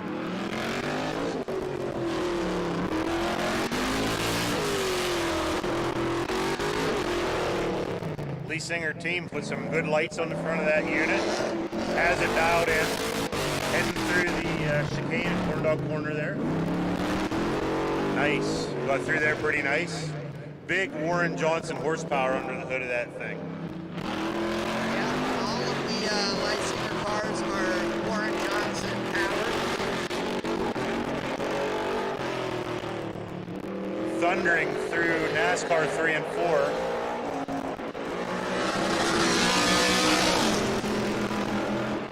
Man, rev limiter, rev limiter, rev limiter. 58.415. Are we clean? If we're clean, that's a stellar time. 58.415 for Leesinger. If we are clean, which it appears to be, then Schoonmaker is in the number 2 spot with a 59.750. Let's see what Sean Aldinger can do. Aldinger's last run was a 59.898, which would not be quick enough to be in the top 2 right now. He needs to run a 59.749 or better. Aldinger's first trip here made his way in through the Drive Auto X series, presented by UMI Performance. Drive Auto X is an Optima product. Oh yeah. Bunch of great dudes there. Love the Drive Auto X series. We have a blast with them. Actually run an event here. Yep, Aldinger. everybody loves it. On the backstretch, heading into NASCAR 3, twitching around the cone. This does not look very fast, which means it probably is. Yeah, he did a great job. Shift, nice shift. What do we got? Oh, 60.128. and he got a And cone. it must have got a cone, so Unofficially, that is all 6. yeah, unofficially, Josh Leisinger and Adam Schoonmaker, but let's wait for timing and scoring to get us that officially. They'll audit the results, and we'll let you know in a second. In the meantime, attention in the paddock, attention in the paddock. This is a little bonus treat for you. If anyone needs a snack out of the tech shed, there's a little bit of stuff there. Oh, if yeah. you're wanting to, maybe have a little sandwich from JB or one of those Ken sandwiches or a Bart Bertelsen sandwich or Oh, all yeah. kind of good stuff in there. Yeah, if you're a driver or a crew member down there and you're looking for something to eat right now, Bertelsen and Becky and Edwards and I, we all got the last bit of our barbecue together. There are burgers, there are Philly cheesesteaks, and there are brisket sandwiches. We got potato salad, pasta salad, coleslaw, everything down there. So again, all you drivers and crew members in the tech shed where we do the drivers meetings, there is food down there. Becky's down there with Vinny. Her and Vince serving up food. Vince is the dog with the goatee that's almost as glorious as yours. I know. Yeah, he's my cousin. He calls me Uncle Chad, actually. But it's okay. I love Vinny. He's He fun. ate 100 million snacks the other night. Oh, off dude. the, Yeah, he may or may not have had some brisket tonight. So did, can't remember her name, the little pitty that was here. I was feeding her brisket over there earlier while we were cooking. Dogs are the best people. Fight me. All right, mid-model class. Coming up next, our 6 are Chris Jensen, James Bashir, Jeff Darbig, Ryan Matthews, Brandon Clemens, and Chris Wheatcraft are going to be our top 6. We are waiting for our official results for early to announce. Like I said, unofficially, Josh Leisinger and Adam Schoonmaker. So Leisinger, we kind of expect to be moving on. You know, part of the Summit Racing team. Summit Racing, one of our premier sponsors here at UMI Motorsports Park. But pretty awesome, Adam Schoonmaker in the first-gen Camaro. Looks like P2, which means he can move on in his first trip to UMI Motorsports Park, first trip to King of the Mountain, all the way down to the semifinals. That's pretty cool for Adam Schoonmaker. Yeah, you know, another rookie. We had a great Rookie of the Year presentation earlier today based just on qualifying, but Schoonmaker going far. He is. Could be impressive if a rookie wins the whole deal. So I got a text message here. Okay. Yep, from a former track champion here at the Speedway when we raced oval track here. Oh, okay. Dirt or paved? Paved. Okay. Walt Timblin Jr. Walt Timblin Jr. Shout out to Walt Timblin Jr., street stock champion here. And I think maybe 4-cylinder champion. What? Okay, so what classes did they run here on a regular basis? So 4-cylinder would have been like Pintos and stuff, right? And then Yeah, Fox Body Mustang. oh, okay, gotcha. And then Pure stock. okay, So pure V8 stock. big car. Yep. Street stock, same thing but with big tires. Right. Then I ran 2-barrel late model. Yep. And then they ran super late model with a 4-barrel. Okay, gotcha. Good Did, stuff. did they ever run sprint cars here on pavement? They have, yes. Okay. They're blazing fast. Oh, I know. my word. Yeah, they're awesome. I love sprint cars. Super modifieds and sprint cars are my jam. Super modifieds there are 2 different cars that are classified as a super modified in the country. Out here in the east, they're big block offset motor cars, Yep. and they are ridiculously awesome. Like, oh my God, I love them. Speaking of ridiculously awesome, it looks like Chris Wheatcraft is lining up here. Back to Yep. mid-model. Or as I call him, Leaf Spring Chris Wheatcraft. Or Wheatfield, whatever, same deal. He knows. He knows who you mean. Yeah, he knew I meant him. 73 Camaro, UMI equipped, Viking performance equipped. Thing is bad to the bone. Good guys winner. Maybe something to do with the guy behind the wheel as well. God, So that's awesome. Wheatcraft won at Good Guys, Yep, went home, yep. grabbed his Corvette for All-American Sunday, and won that. Oh yeah, I heard that. I forgot that. He don't care what he drives. Nope. He ran a 60.948 on his last lap. Let's see what he can do here.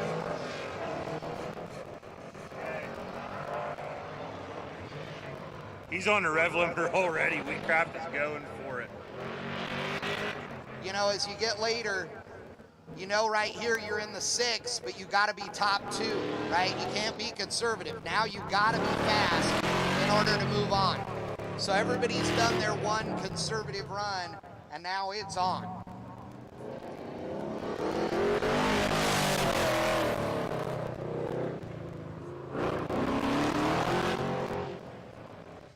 did get confirmation of Lee Singer and Schoonmaker, so we were right on that. Okay, awesome. Wheatcraft on the backstretch.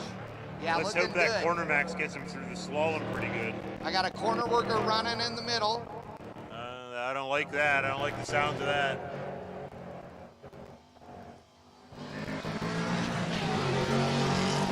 He did touch a cone, but I don't know if it was out of the box. Wheatcraft 59.702. That's his best run so far. And no penalty yet. 59.702. That could be a good one.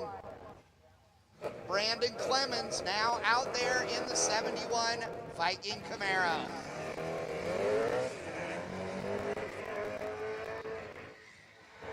Clemens is mainly about holding the pedal on the floor. Looking good out there too. As he dives to the middle. Viking Camaro on the Viking live feed. We appreciate Viking stepping up to sponsor the live feed this year so that thousands of fans at home can watch. Clemens through the middle. Drone chasing him. I think the drone might lose. Up the hill, out onto the backstretch, slide it up the hill just a little bit.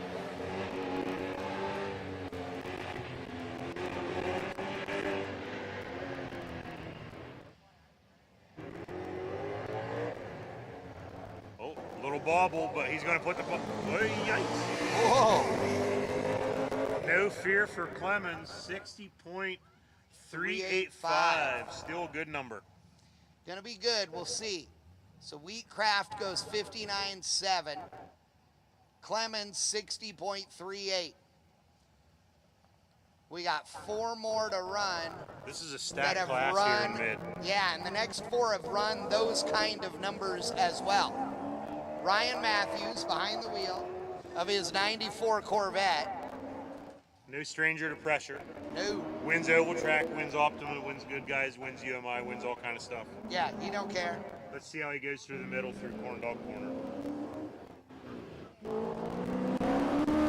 After Dark Speed equipped C4. 4th time in the shootout for Ryan Matthews, former NASCAR driver. You know, he did this, he's been in the shootout in his 69 Camaro, which is a very mellow car, and here in the C4 Corvette both. This car is honestly a way better prepared car than the 69 Camaro.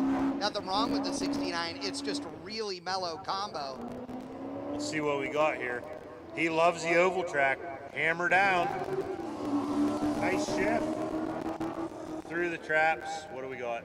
Oh, 60.493 would put him in the number 3 spot, and he got a cone. That, again, unofficial, but at this point I'm going to say that Ryan Matthews out of competition. Now Jeff Darbig coming up next in the 83 Fox Body 4i Mustang. Popular cam competitor, SCCA cam competitor. Here with his family, having a blast at UMI Motorsports Park. Darbig is super nice guy, always fast. Great to see him and his family coming. Nice family atmosphere here. Having a blast. Car fun with car friends, we like to say. Oh yeah. Looks good through the chicane over there. You won't find a cooler guy than Darbic. This is why King Mountain is so awesome. You never know what you're going to get. You never know who's going to move on. You never know who's going to be awesome. Oh, Darby got a cone right there at the point at Corn Dog Corner. You never know when you're going to be talking about something and then they hit a cone. I know. Man, that is not good. Yeah, we got someone running in. Oh, I watched it knock over, and Darbig is going to know it. Yeah. He hit it hard enough to feel it. He's still gonna get Early it on the track. shift. Yeah. What do we got here? Oh, a good number, but he has a cone. Yep, 60.023, not going to do it.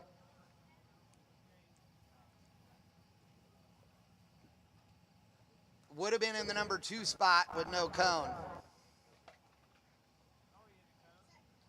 But our 2 quickest cars in mid still left to run. James Bisher who ran a 59.662, and Chris Jensen, who ran a 58.900. Bisher really coming into his own the past few years. He dabbled at autocross. You know, we met him a couple times, did pretty good, you know. But lately, Drive Auto X champion, ran a 5th gen, now bought this 2nd gen, wins in it, wins in the 5th gen. He's the high school principal, mild-mannered, outside the car, wheel man inside the car. I love that. Bisher pulling out onto the backstretch. How cool would your principal be if he's powering down the backstretch at 100 mile an hour in a freaking 2nd gen Camaro? Oh yeah. Yeah, I had 2 teachers in high school that were racers, so that was cool. Bisher, out of NASCAR 4, hammer down. Oh, nice shift for Bisher. What's he got? 59.776. 59.776. That is going to put him in the number 2 spot right now. Wow. So that is 59. Wheatcraft has a 59.702. And 59.776. It's up to Jensen to play the spoiler, which he has the speed to do, I think. Yep, Jensen's going to need to run 59.701 or better, or sorry, 59.775 or better in order to make this happen.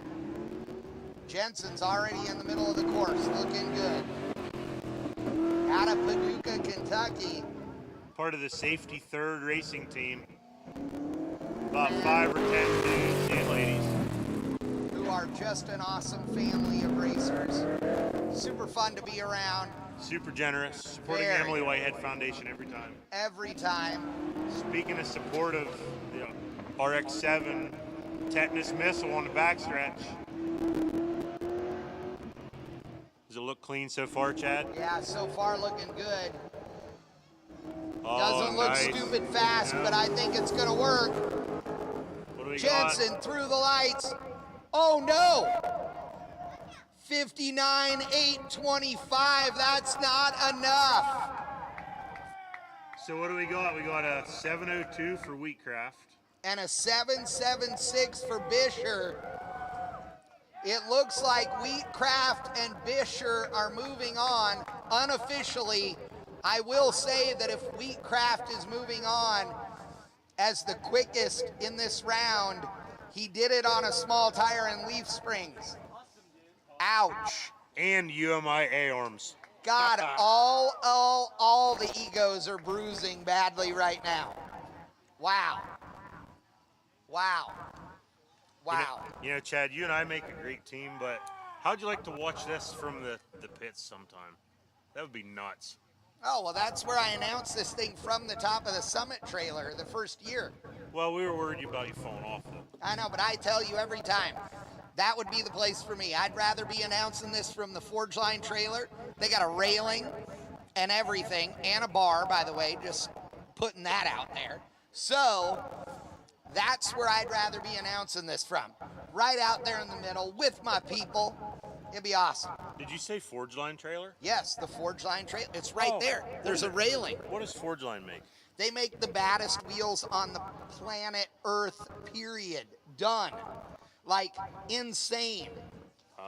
And they bought the checkered flag last night to support the Emily Whitehead Foundation and donated a $2,500 Forge Line Wheels gift certificate.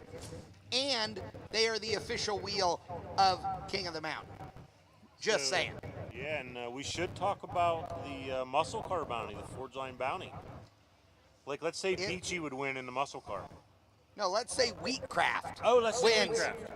Yeah. He would get an additional $2,500 from the Forge Line. Thank you, Dave and Sherry. We appreciate that sentiment. Be awesome. If Wheatcraft wins this whole thing, there are going to be people out here that are going to cut themselves. The crowd will Hide go the wild. sharp objects. I am telling you. I'm having a fun time tonight, Chad. I am too. It's pretty awesome here. But I want to go. Let's go, let's go, let's go. I am ready. Okay, still waiting for the official screenshot from Cammie. Yeah, so And the driver again, trailer. totally unofficially, we're calling Wheatcraft as the winner and James Bisher as number 2. Totally unofficial, but that's what we're saying. Now we're going into late model, and we're going to start back off again with Sam Strano in John V's RX-8. They're going to run all the other cars through, and then the last one will be John V in his car again. They are the top two in the 6 so far, and here we go. Your quickest was Sam Strano with a 56.929. Let's see what kind of number he runs right here.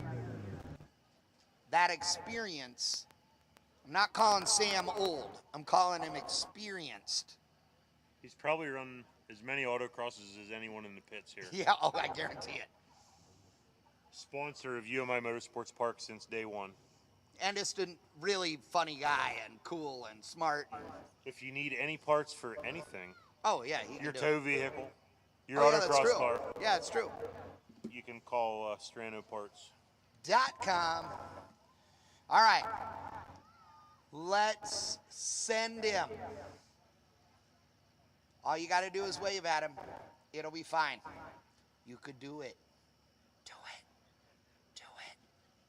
There you go. Look at the race car. Send him. Our official starter hates me.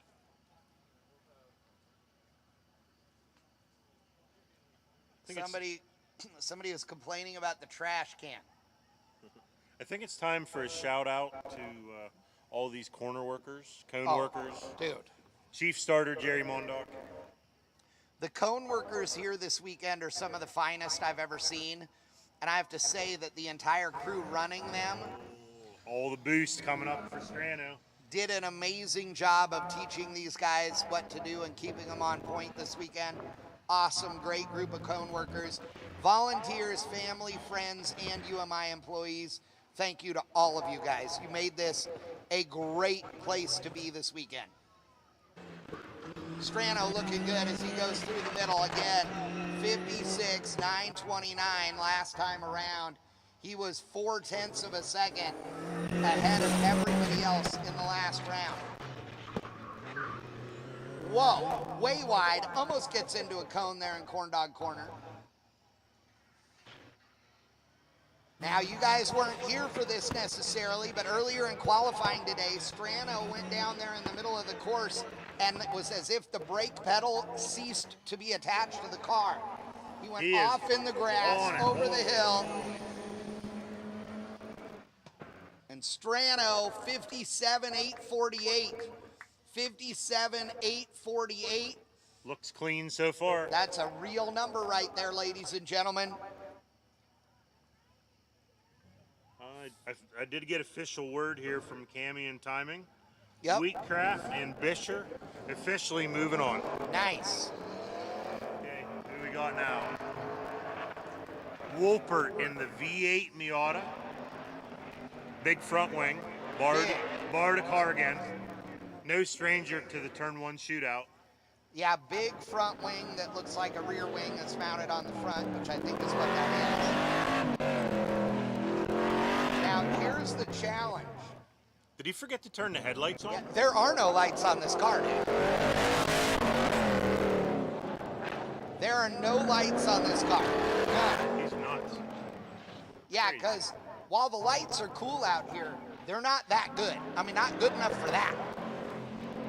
If this dude beats you with no lights on the car, is that like a Wheatcraft beating you with leaf springs, right? It's possible. Okay, here we go. Maybe he's like a bat. They have radar. 59.173. 59.173. There's some heavy hitters coming up, so I don't know if that'll do it, but you never know in King of the Mountain. We'll see. Joel Voigt coming up next in the 2015 Z28. Listen to the high whining LS under the hood of this one, ladies and gentlemen.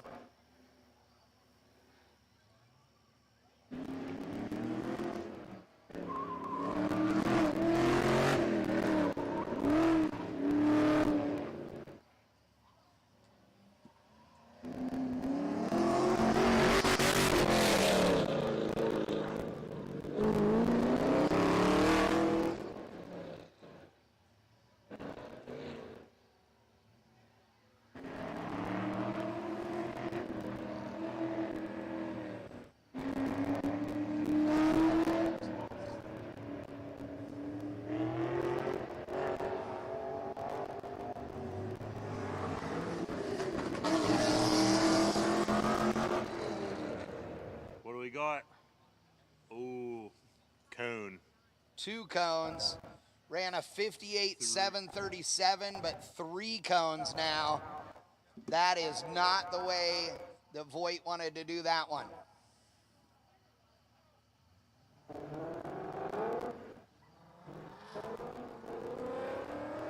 Okay, Chad Englert. Awesome cam competitor, SCCA cam competitor. 2013 Mustang. He goes through turn number 1, and I got a cone worker running that direction. I don't see a penalty on the board yet.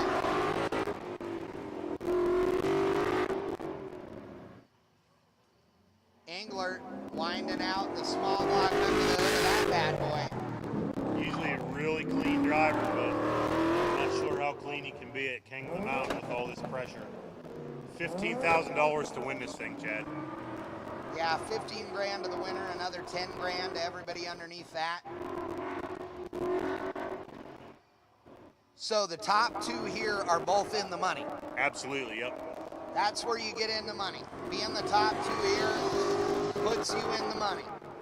Okay, Englert, what do we got? Ooh. 57,586. And Yes. That puts him in the number 1 spot over Strano. So right now it's him and Strano in the top 2. Andy Smedegaard. Oh no, he got a cone. Englert did get a cone. They just put a cone up on Englert's time. So he is now not in the top 2. Andy Smedegaard ran a 57.4 last time around. That would put him in the number 1 spot right now. Smedegaard doesn't care about pressure. KOTM 2.0 champion in Super K. Got a chance to say hi to Alex Moss today. Shout out to Alex. Pretty good dude. I'm sure he's watching Andy go down the backstretch right now. Andy driving hard. Last time he won 10 grand and bought his wife a horse trailer. Nitrous on. What do we got? Nitrous definitely on. He shifted early. 56.955. 56.955. Are we clean? Yeah, he's clean and laid down a number, ladies and gentlemen.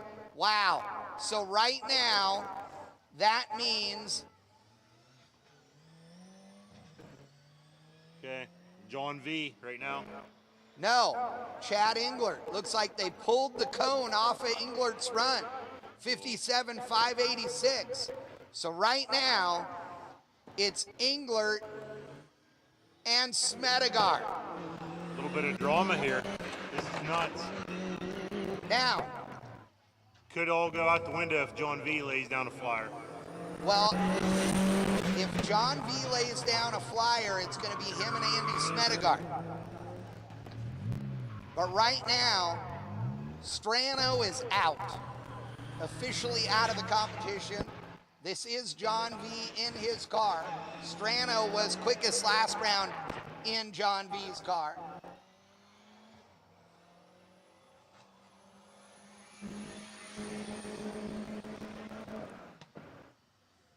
$56,450. John V and Andy Smedegaard are your top 2 unofficially. The last 2 runs of the 6. That is nuts. This King of the Mountain is crazy, Chad. I gotta tell you, I think that I think this is gonna be real interesting, because I do not believe that Andy Smedegaard has shown all his cards yet. I mean, I'm not saying he's left a half second on the table or anything, but I know he gets faster as he goes. John V with a 56,450. If he's got anything left in the tank, it's going to be insane. I mean, that thing is fast. Man, late model, crazy. But we got super late model coming up next. Lots of great racing action to all of you guys that are up here on the hill. I hope you're enjoying it. To everybody that's at home watching, Ramey's going over the numbers. We are excited to be bringing you this awesome event, UMI King of the Mountain 4.0, presented by Airflow Research. Want to thank everybody for getting involved and coming out here and having a good time with us. Again, anybody in the infield, if you're hungry, there is food in the tech shed. Burgers, brisket sandwiches, Philly cheesesteaks, all kinds of great stuff in the tech shed, free. Go eat. So, Chad, I can't believe autocross for the 4th year in a row here at UMI Motorsports Park sold out every hill spot and has packed grandstands. That's I know. freaking awesome. Well, yeah, and everybody up on the hill, like at least 50%, maybe more than that, brought a easy up and a barbecue and a large cooler full of frosty adult beverages. There's room for the kids to play. People brought their dogs. It's awesome. So, shout out to Chris Reinhardt. Reinhardt's here. Oh, yeah. Took a road trip here He did. in the All Over Nova. 500-mile trip. It's Yep. pretty cool. I talked to James Moyer today, Autocross Challenge competitor, buddy from UMI Motorsports Park. We got a lot of oval track racers here that love coming to the refurbished UMI Motorsports Park. I love being here, Chad. I do too. I got to tell you, one of my favorite things about the weekend. Wait, is that Ashley down there? Is she carrying a big check? She is. it's, That's big checks right there. Ashley has got the big checks. I got to tell you, one of my favorite things this weekend, Ramey, don't cry, Okay. talking to your old man, Sam. Your dad is, cry. he is awesome. I love Sam. Sam is the dude talking about his Hudson Hornet powered 38 or 39 Chevrolet. 38 Chevy. Yeah. And what a cool dude. Racing here over the years. Raced here when you were writing for Stock Car Magazine and couldn't race. So he got in your race car and raced it out here. Top 5. What a cool old man. He is great. 82 years young. Absolutely a riot. Reminds me of my grandpa. Makes me happy. Makes my heart feel good. Sam, I appreciate the time this weekend. Your sister Jody. All of the great people at Emily Whitehead Foundation. It's awesome. How about all the great racers and friends that donated to the Emily Whitehead Foundation? Dude, last night at the auction, we raised like 15 grand or more, plus all of the raffle stuff, plus the bake sale. I am absolutely certain that we raised more than $20,000 for the Emily Whitehead Foundation this weekend. I know it's near and dear to your family's heart, near and dear to mine, to all of you racers, to all of you spectators and fans that supported it. It's awesome. Kenny Edwards, Bob Bertelson, the Boyers, everybody, thank you so much. Safety third. I can't even just pick people. You guys, everybody, it's awesome. Thank you. Speaking of awesome, we have some great sponsors here at UMI Motorsports Park. KOTM 4.0 presented by Airflow Research. We're talking on the Viking live stream right now. Yep. We have the Forge Line Bounty coming up if a muscle car can win. Yep. We also have Turn 1 Shootout. Turn 1 stepped up to sponsor the 48 car shootout, which we're in now. Oh, yeah. Turn 1, awesome. Best steering in the business. Viking, Snappies, Hawk Performance brake pads. A lot of the fast cars here have to stop. Hawk Performance brake pads. I use Hawk Performance brake pads on all of my stuff. Good stuff. Yep. I hear some boost happening. Oh, yeah. Yep, there we go. The big dogs are coming up. Josh Luster on track. Here we go. We'll get more sponsors later. Yeah, Josh Lester out there in the Evo. On the chip. Ran a 57.357 his last time out. Luster, real good in this car, but he's going to have to be real good this time around. As we have knocked out half of the field again, well, more than half. We now have 12 cars left right now, and we are about to knock that down to 8. Luster looking good as he comes up onto the backstretch, into the slalom. I'll tell you what, this could be a pretty good run right here. He ran a 57.3 last time around. What's it gonna be this time? 55 to 52. Is it clean? If it's clean, that's incredible. 55.252. Wow. Damn. Like, dude, he threw it on the table and was like, who's got a tape measure? So I just brought it all.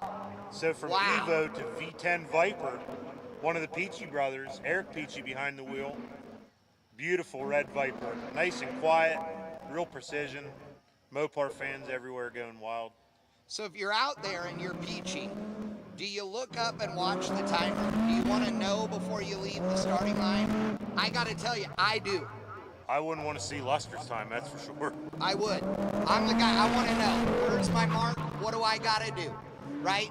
Because right now, if you're Peachy and you've run 57.344 on your last run, you need to know in your head, yes, I absolutely could have gone 2 seconds faster. Or there's no way unless I let God guide me, and you close your eyes and you put it to the wood. Let's see what God can do for Peachy. What do we got? 56.543, but he got 2 cones. 56.543. He definitely went quicker than he did before, but got 2 cones in the process. Now his brother Justin in the Corvette getting ready to leave the starting line. Time attack wizard. I'm a Chevrolet guy, so Wins I'm here all the automatically time. going to say the Corvette's gooder, Yep. right? And it's going to be faster. Has some crazy aero. Oh, yeah. Strano equipped. Yep. All the good stuff. Strano Penske's on it. Now, he put a much bigger splitter on the car for this weekend. I will tell you that I think that bit him a lot today. As that splitter hanging out there with the front of the car rotates side to side, he got into cones today he otherwise would not have gone into. And it took him a long time to get past that number 13, 14, 15 position and up into number 6 and 7. Does he have it dialed now? We're gonna see. That thing is moving, but I don't know if it's fast enough. 55.252 the number to beat. 56.468. 56.468, 1.2 seconds slower, but it's clean. So right now, he's in the number 2 spot. Right now, he's number 2. It's up to Peters. Peters ran a 56.5 the last run. This is a nail biter, Chad. Dude, this Tesla is the balls. I mean, it is so fast. But does it have more in it? Or is that all? Peters is not going to screw up. Like, if the car will run the number, he's going to run it. We're about to find out.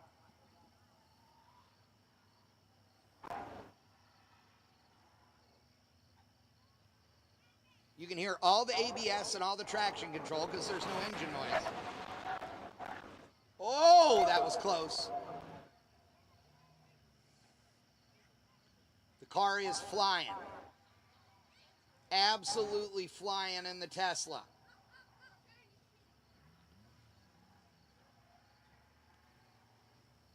Seven or 8 time SCCA national champion Brian Peters teaches champions how to drive at Evo School. What do we got? 55.864. 55.864, but he got a cone. 55.864, and he gets a cone.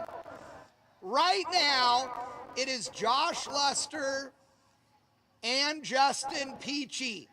Right now, it is Luster and Peachy. With 2 blazing fast Evos coming up. That's right. Sean Krebsback coming up next. Ran a 56.194 the last time. He needs to run a 56.467 or quicker. 56.467 or quicker is what it takes to move on.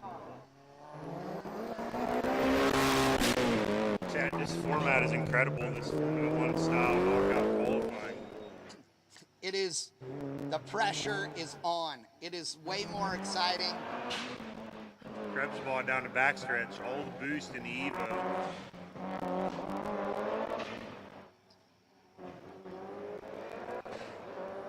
Looks clean so far. 56, 467 or better. 54. Holy moly. Is it clean? 54, 667, 54, 667. Krebs ball has gone rounds before here in the shootout. So right now, Evo's Luster in the number 2 spot with a 55, 252. Krebs back 54, 667.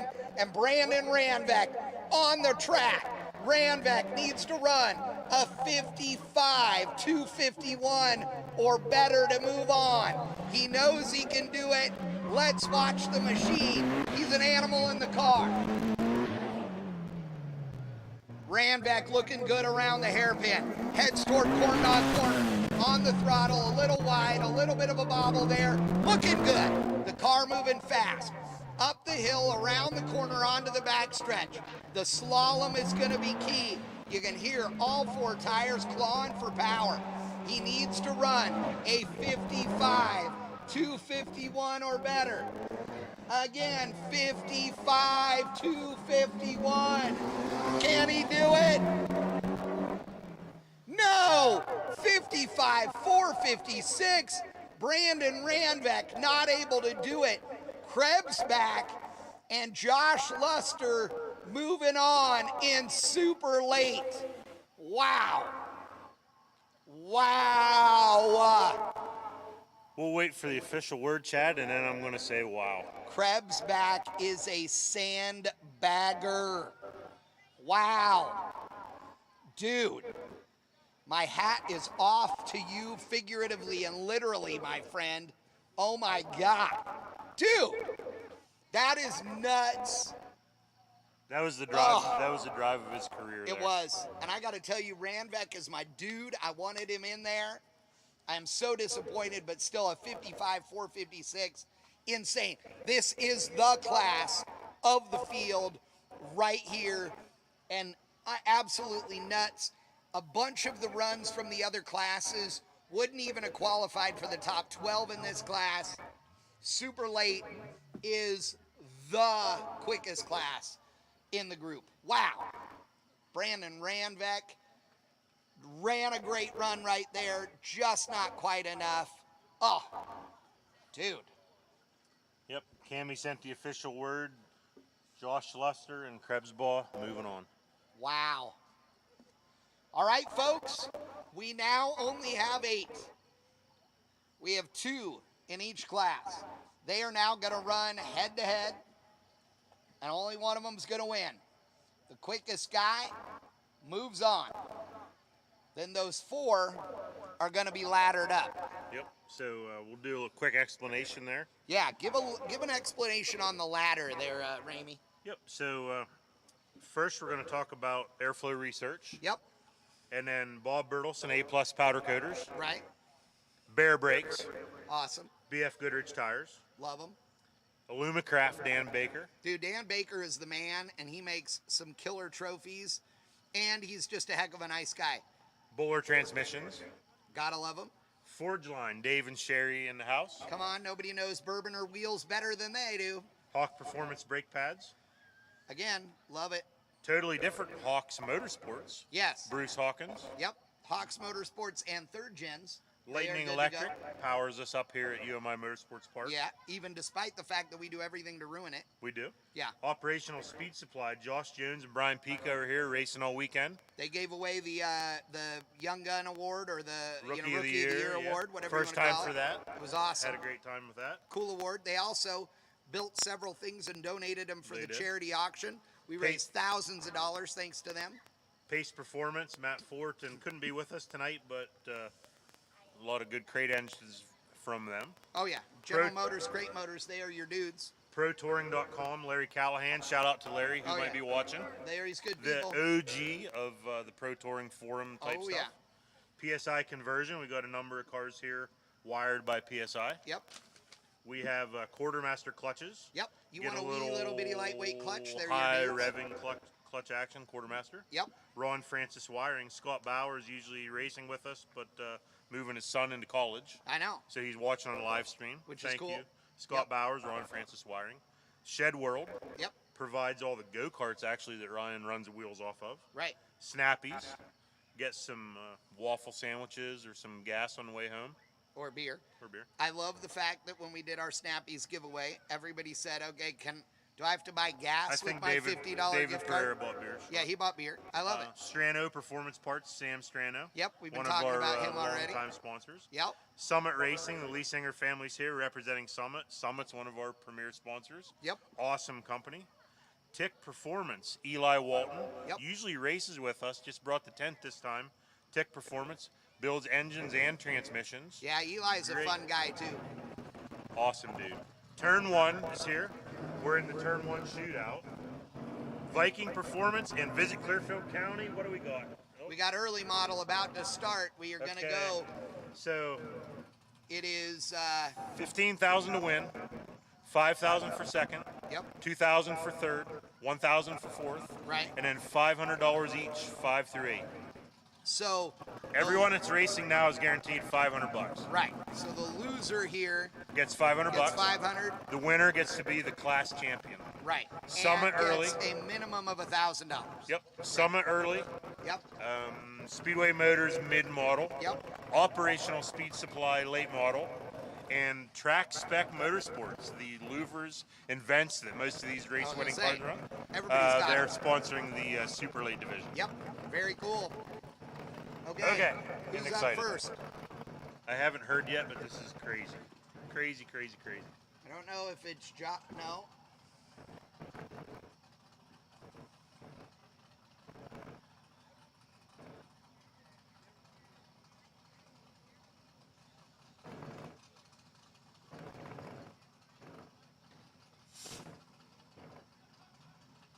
I just heard nitrous purging. I Did you know, hear that? I did. They may have been Who do we got? disconnecting the bottle. Who do we got? The 69 Camaro is out.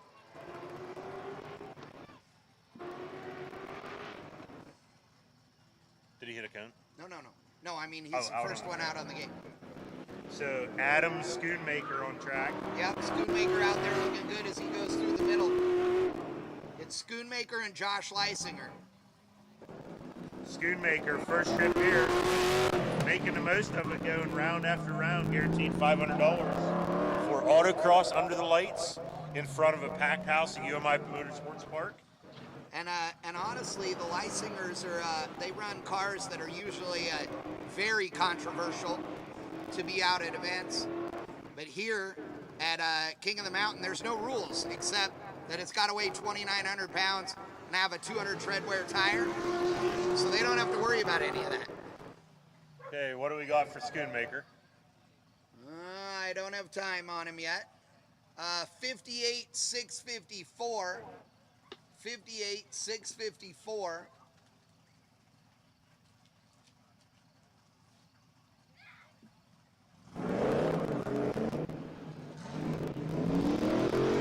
All right, 58,654 is the time to beat.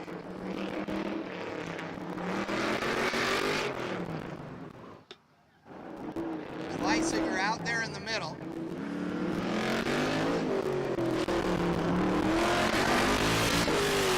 I don't see any co-workers chasing anything.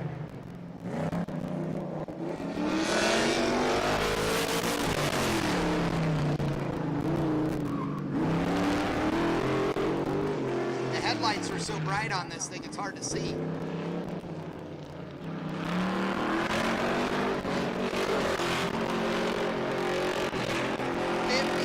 $58,653 and better is what it's going to take to win it.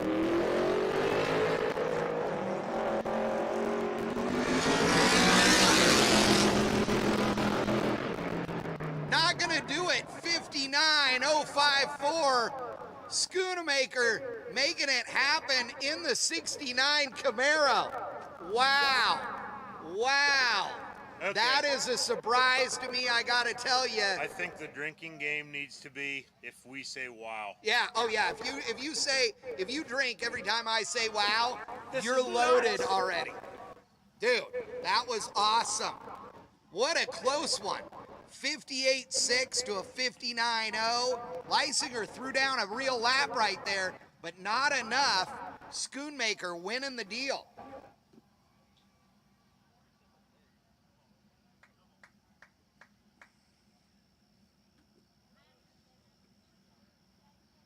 Chad, I'm freaking out. This is Yeah. amazing. I got no announcer timing again. I don't know why, but it's okay. Ramey, we're gonna do it without it. I got a scoreboard down there in the corner I can read, and my people want to hear it. All right, ladies and gentlemen, are you ready to see two more? It's time for mid-year. Let's go. Hey, all you racers, let's make this happen. No messing around. Line them up. Let's go. I want to see winners.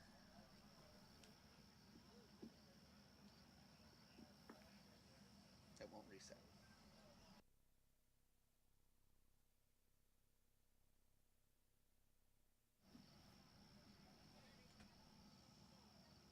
I mean, it's connected, but listen.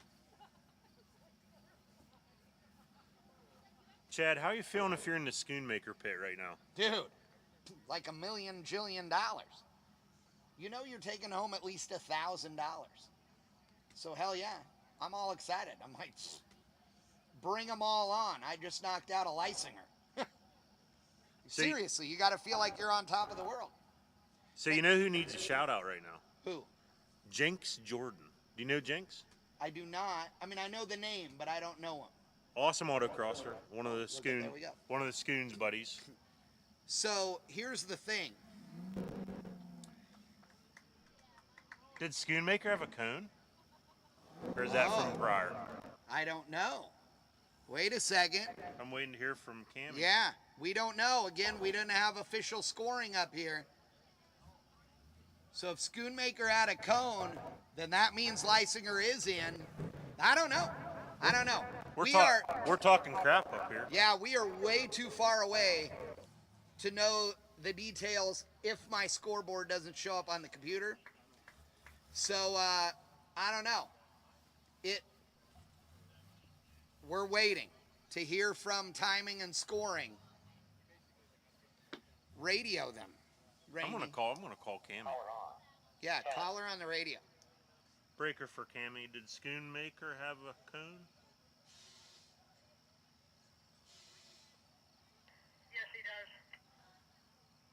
Leisinger is the winner, ladies and gentlemen. Schoonmaker did have a cone.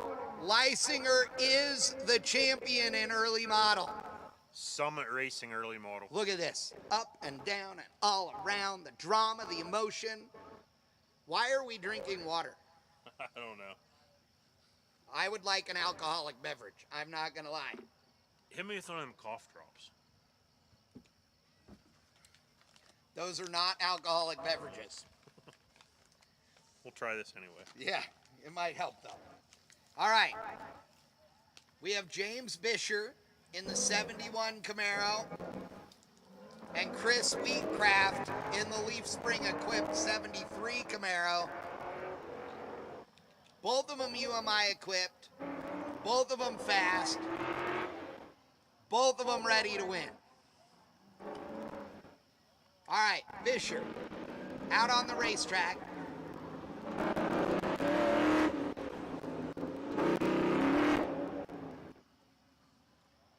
Bisher looking good. As he goes.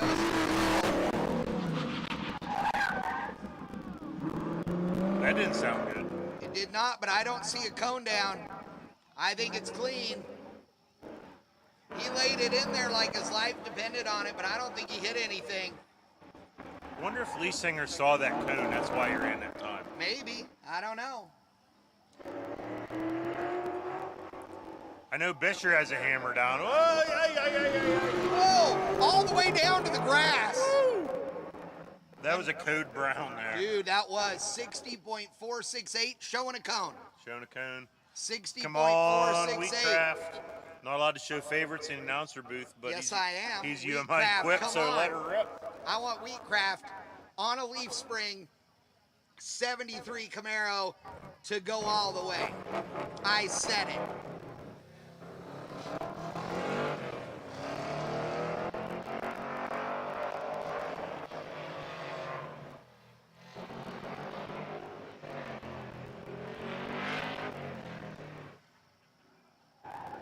Oh, Wheatcraft looking good out there. Sideways over the hill.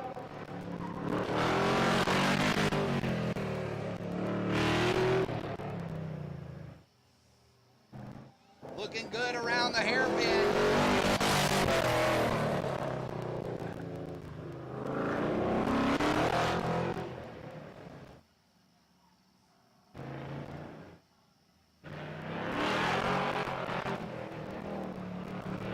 He has some motor in that, doesn't he? Yeah, that thing actually whining out for sure. I'm mesmerized watching the thing. Okay, hammer down, Wheatcraft, hammer down. And he does it. 59607, but they have him as a DNF. I don't know why. I don't know. I didn't see him miss a gate. Power on. 10. Breaker for Cammy, is that a DNF? Yes, sir. He was off course. Wow. Ladies and gentlemen, I don't know. They are calling him off course. We have cone workers out there watching every set of cones, and apparently he missed a set, which makes him off course. So Bisher is the guy. Good job, Bisher. Wow. I didn't see it. I don't know what to say, Chad. This is crazy. Yeah, blows me away. I hate to see that. That's not how you want to win or lose, obviously, but man, that sucks. Bisher, though, awesome, very deserving, great run. Got lucky. Got a cone and was able to still continue on. Man, all right. So up next is going to be late model. And who are our guys in late model? Who's in late model?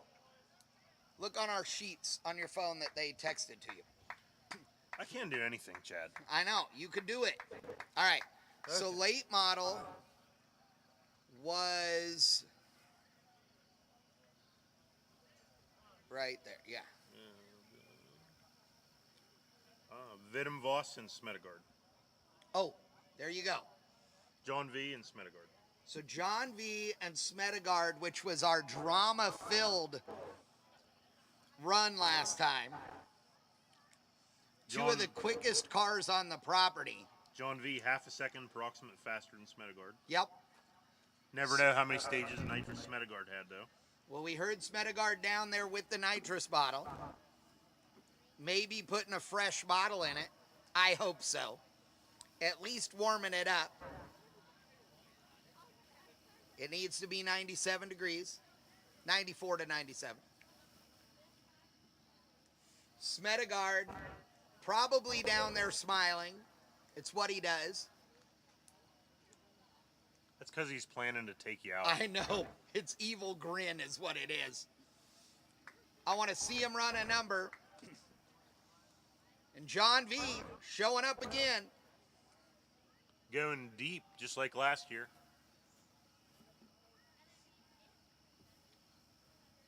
Oh, yeah. If John V is at the event, you better be certain he's going to be serious. And if Strano's there driving the car also, then It's there's well no set doubt. up, yep. Oh, yeah.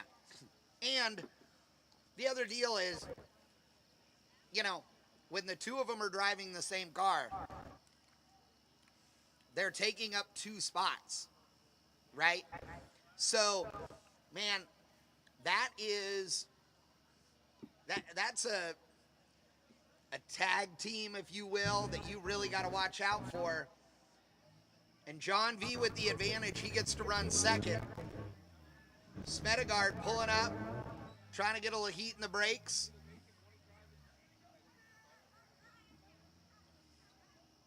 I don't know, I'm excited.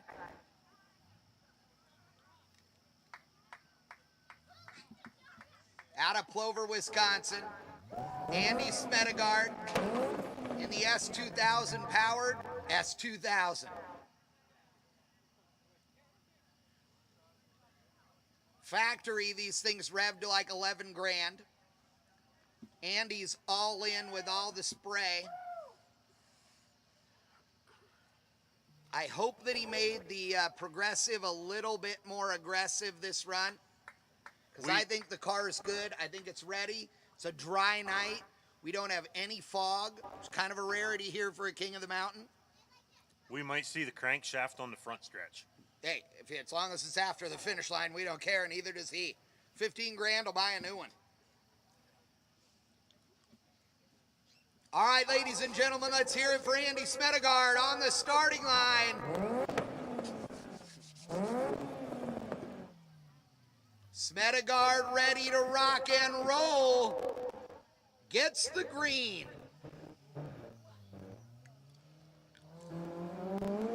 Okay, here we go. KOTM 2.0 winner. Oh, yeah. No stranger to pressure. That car is wound out. It is driving harder, I guarantee it.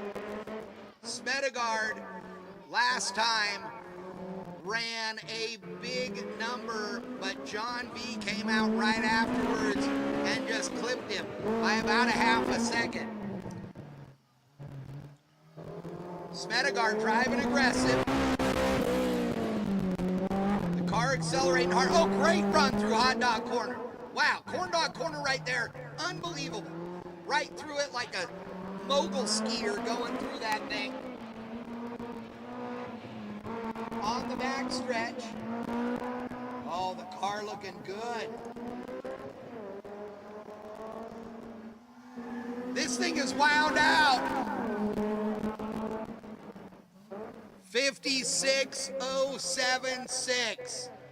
56.076. Did he touch something? No, he just spun it around. Okay. 56.076. Now, I believe that last time around, John V. ran a 55 and change. John V. But we'll see this time. John V through turn one. Oh, got cone worker running out there to turn number one. John V dragging the air dam all around the racetrack. Has to go 56.075 or quicker to move on and to claim the title of late model champion. Oh, that was tight. John V looking good in corn dog corner. Was he clean there? Do you Yeah, know? it looked clean to me. Looked clean to me.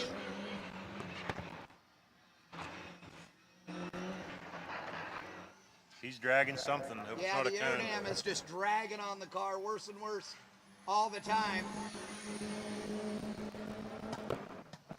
John V, 55.6, but he got a cone. 55.6, he got a cone. Andy Smedegaard is your late model champion. Andy Smedegaard is your late model champion with a 56.076. Congratulations, Andy. Spray it down, big dog, and add some more nitrous. Power on. 10. Wow. Breaker for Cammy. Confirm that cone for me. That's correct. Vitamin's got a cone. Oh, word from the timing trailer is John Yep. V got a cone. Man, all right. So right now, Josh Leisinger, your early model champion. Bisher, your mid-year champion. And Andy Smedegaard, your late model champion, as we go into super late model. Could we have a two-time winner when Smedegaard? Oh, dude, would be awesome. It'd be our first one. It'd be cool.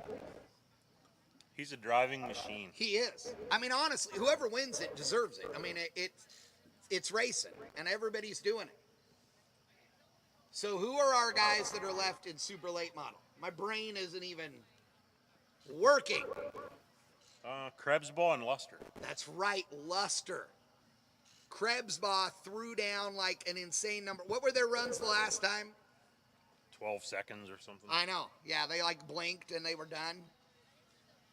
Redonkulous fast.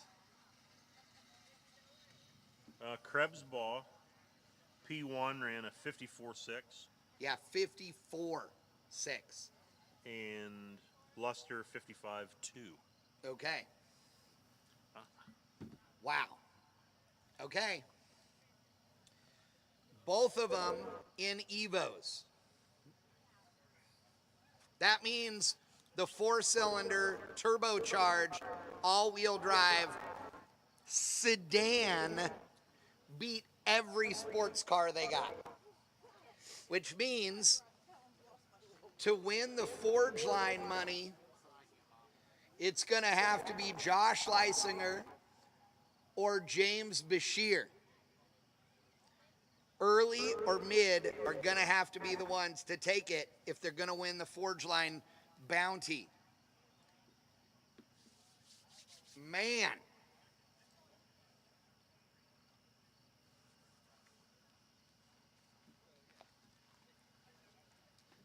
Okay. Come on, guys. Let's go. I want it to happen right now. I got to tell you, Ramey, I would be pulling right up to the starting line. Like right now. Let's go. Do it. Things are warm. Things are ready. It's getting chilly out here. The track temp's going to go down. Tire temp is going to be more critical. Let's own this deal. I hear something. I do too.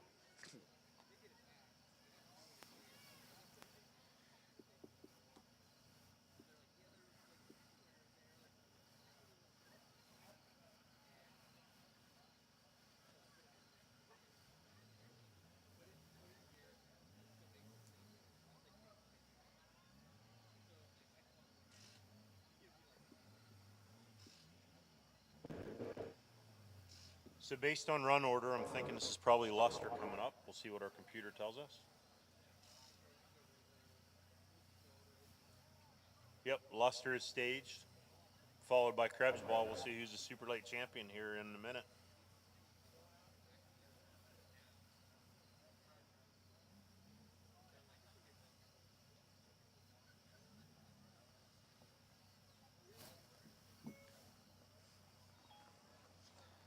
Oh, come on. You're driving me crazy. I don't want to wait.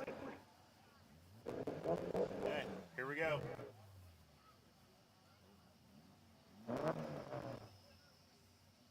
All right, so this is Luster going first.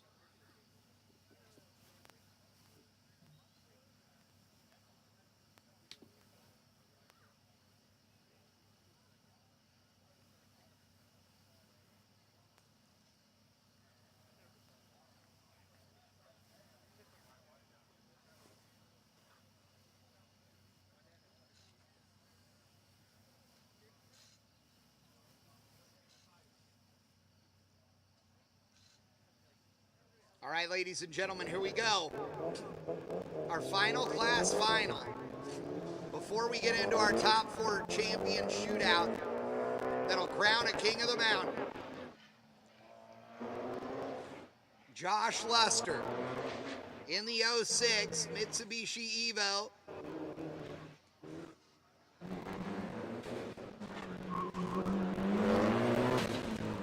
That car is stupid fast.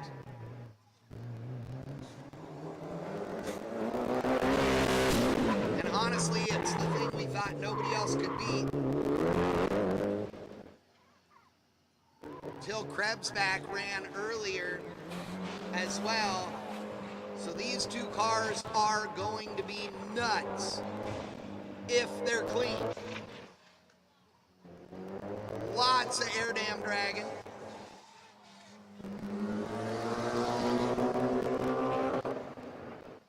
55,418, but he got a cone. 55,418, but he got a cone. So that makes it a 57,418. So he needs a 57,417 or better to win it. Let's see what Krebsback does.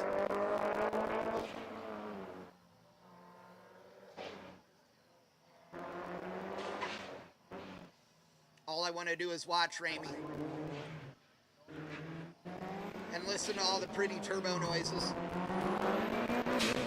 I actually blanked out for a second there. This is crazy I know, tonight. it is. I know, I Amazing. really do just want to be a spectator.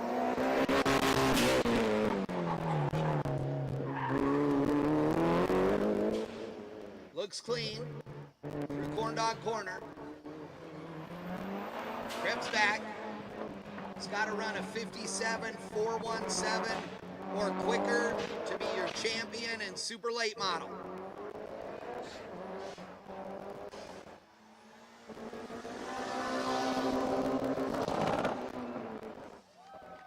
$54,856. Dude, that guy threw it all on the table, put a yardstick next to it, and said, come on. You think you got something bigger? Lay yours down next to mine. Wow. Okay, this is, if Krebsback is not, he's got to be on his game, but if he is going to be so hard to beat tonight. Ladies and gentlemen, we are now in to our top four, which are going to be Josh Leisinger, James Bisher, Andy Smedegard, and Sean Krebsback. They are going for King of the Mountain. The winner getting 15 grand. Second place is 5 grand. Second place, 5 grand. Third place, 2 grand. And fourth gets $1,000. So every one of the guys that are left, the minimum they can walk home with is $1 grand, and the most is 15. Wow. Okay, what do you think? What's your prediction? Who's it going to be in the final? They're all in the final. No, but we ladder them now, don't we? No, that's the other twist. Wait a second. Our top four, just all 4 of them run. 3 times. How did I not know this part? They make 3. Oh, that's right. Yeah. Okay, ladies and gentlemen, I forgot this part. So all 4 of these cars are now going to run 3 times. Yep. Early, Not mid, late, back super. to back. Early, mid, late, super. Early, mid, late, super. Early, mid, late, super. Okay, so they're going to run early, mid, late, super, early, mid, late, super, early, mid, late, super. No break in between? Tiny bit of a break, but yeah. Just a couple minutes. Yeah. Right. Adding all 3 runs. So if you cone, you're not necessarily out. No, but You're probably out. but you don't get to throw away a run. Nope. So all 3 add together, lowest total time wins it. Next is second, next is third, next. Absolutely. Dude, make them run right now. I just want to watch this. So I I'm got a message from El Presidente, Okay? Ryan Kirkwood. Yes. So attention in the paddock, top 4 coming up soon. You're going to, let's see, in the paddock, bring them down the front stretch and weigh them going towards turn 4. Oh. So Roger Dodger doesn't want anything to be below 2,900 pounds. Yeah, I told him this morning that we needed to weigh every questionable car earlier today. Needed to make sure everybody was at weight as they went. The logistics of weighing every car as it comes off the racetrack is tough. I got to tell you, I do more drag racing than anything else. And the way a drag race works, you come off the end of the track, go down the return road, you have to drive onto the scale if your class has weight requirements, and every car has to be scaled. If you're not scaled, you're out. With the only rule here being a 200 tread wear tire and 2,900 pounds, it's critical that we make sure that all 4 of these cars are at least 2,900 pounds. There's no reason to believe any of them would be under, but obviously they are running ballast and stuff to make sure they're there. So we're going to check all 4, and then we are going to go into the shootout. Yep. Dude, okay, ladies and gentlemen, get a drink, get a snack. Now is your time. We got a few minutes. You want to make this quick, get your drink, get your snack, get ready to go.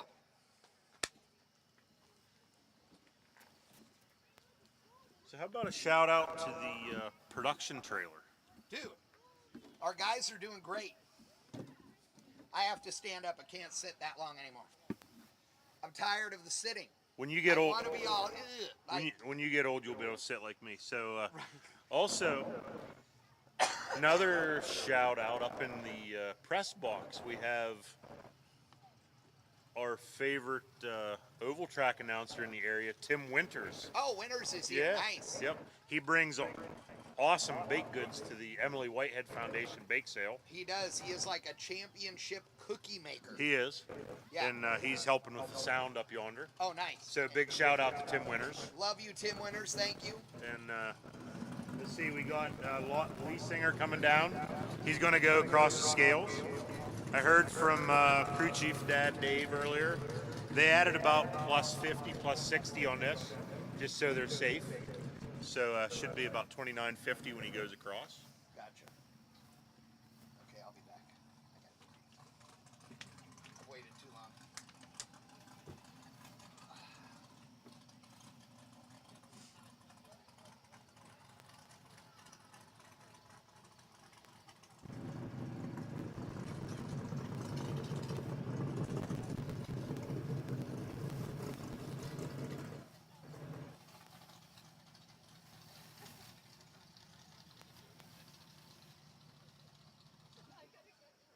Early model class sponsor Summit Racing Equipment. The World Speed Shop, Team Lee Singer here representing Summit Racing. Josh making it to the finals for the 2nd year in a row. Good job, Josh. Nice to see the vet ready to roll. Mid-model, James Bisher. Speedway Motors mid-model. Operational Speed Supply late model champion Andy Smedegard, also KOTM 2.0 champion out of the ASM race shop. And then your Track Spec Motorsports super late champion Sean Krebsbaugh with the fastest time of the weekend. Pretty awesome here.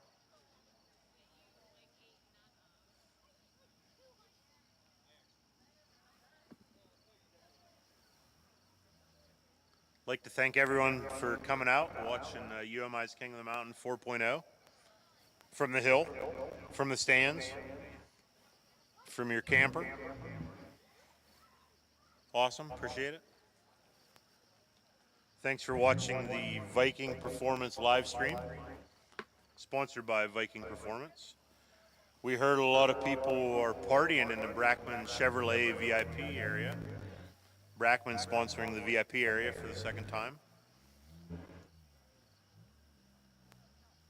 Looks like Smedegard's getting in line down there. Smedegard. KOTM 2.0 champion.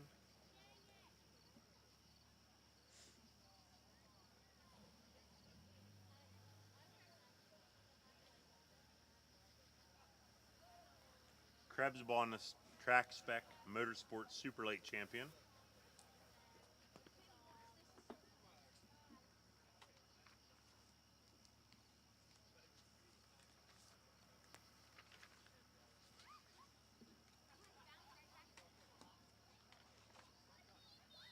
Once again, we're going to run 3 consecutive times.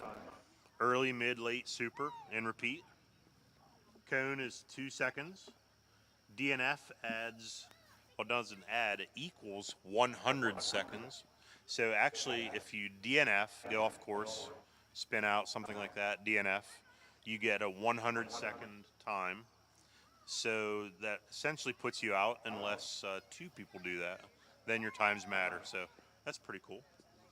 The Forge Line bounty, $2,500 if Josh Leesinger or James Bisher can win. Both those cars look pretty awesome with forge lines on them. Smedegard in a non-muscle car, so no forge line bounty for him. And Sean Krebsbaugh in the Evo. Not a sports car, so no forge line bounty for him. $15,000 to win King of the Mountain. $5,000, then $2,000, then $1,000. $500 to everyone that finished P2.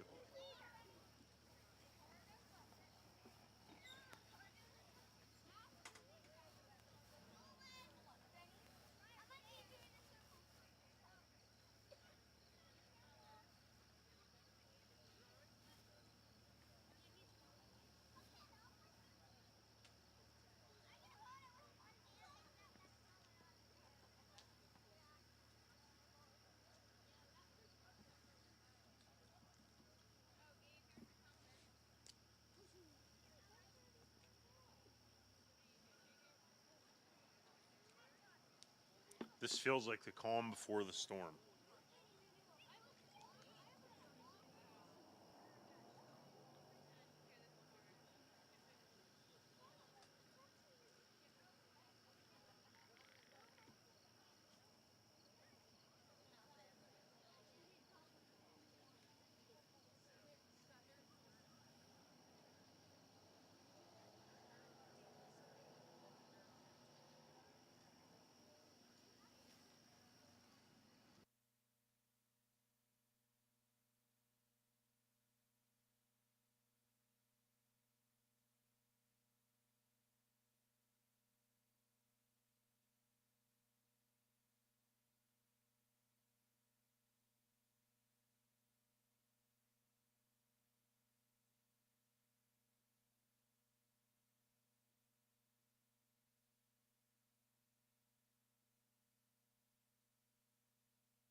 Okay, attention on the hill, and you watching at home, we have a 5-minute mechanical on Krebsbaugh's Evo.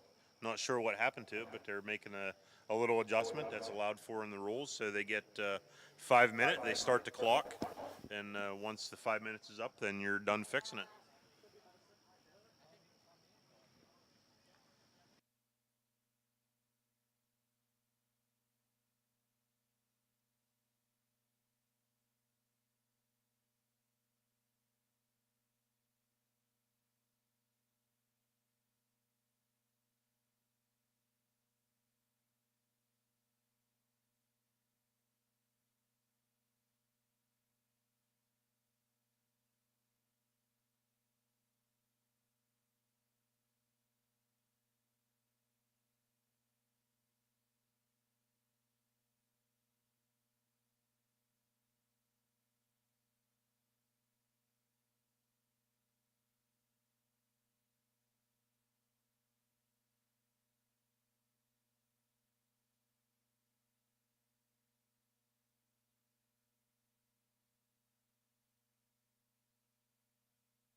Okay, we're hearing in the paddock that Krebsbaugh's fixed. 5-minute mechanical went okay. So they're all going to go over the scales, make sure they weigh 2,900 pounds, since that's one of the only 2 rules we have here for UMI's King of the Mountain. There's lots of races with lots of rules, but this race has 2 rules, 2,900 pounds and 200 tread wear tire. The official tire of UMI Motorsports Park is BF Goodrich. They make tires for everything, so we love the BF Goodrich sponsorship. Thanks for that. Okay, looks like Krebsbaugh is coming around. He's going to go down the front stretch and go across Roger Irvine's scales here. See how much Krebsbaugh weighs, and if it looks good, then he'll get in line to run, and we'll start the final 4. UMI's King of the Mountain 4.0. Oh, not a very good driver. He missed.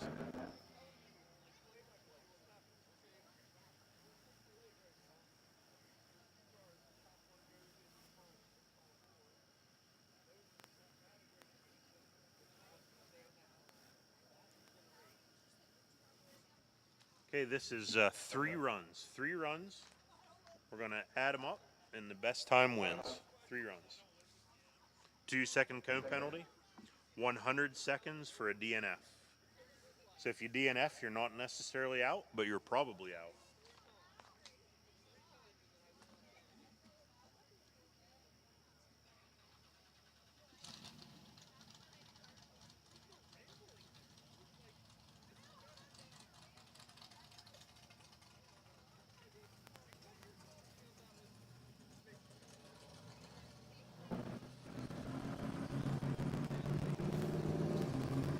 Okay, Josh Leesinger. Now he's heading towards the scales. James Bisher. Andy Smedegard. And Sean Krebsbaugh. Thanks for running so hard, guys. Looks awesome. Currently your top 4 autocross cars in the country. Might be more, but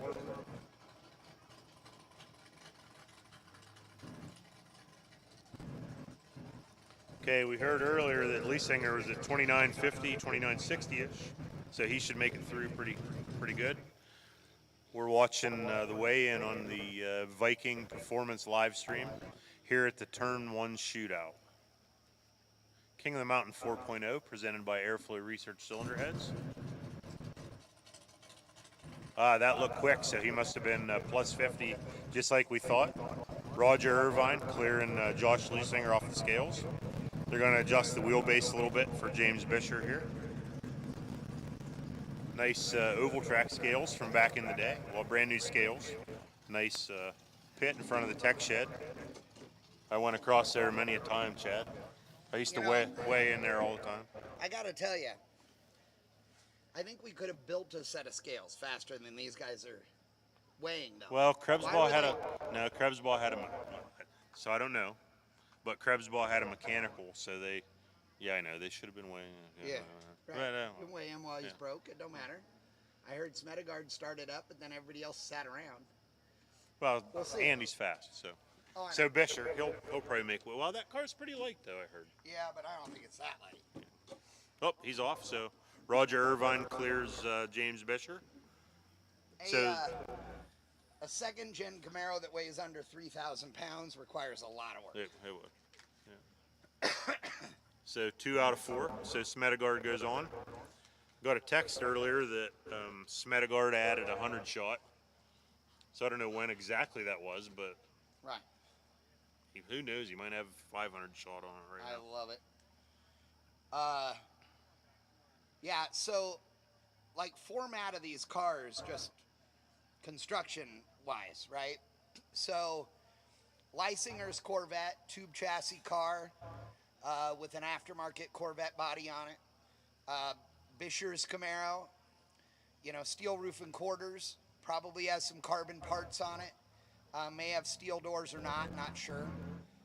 But, started life as a Camaro.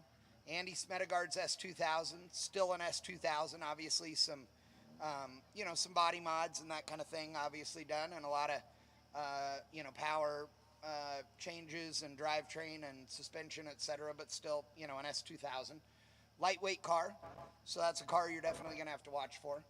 And then, Krebs back in the Evo.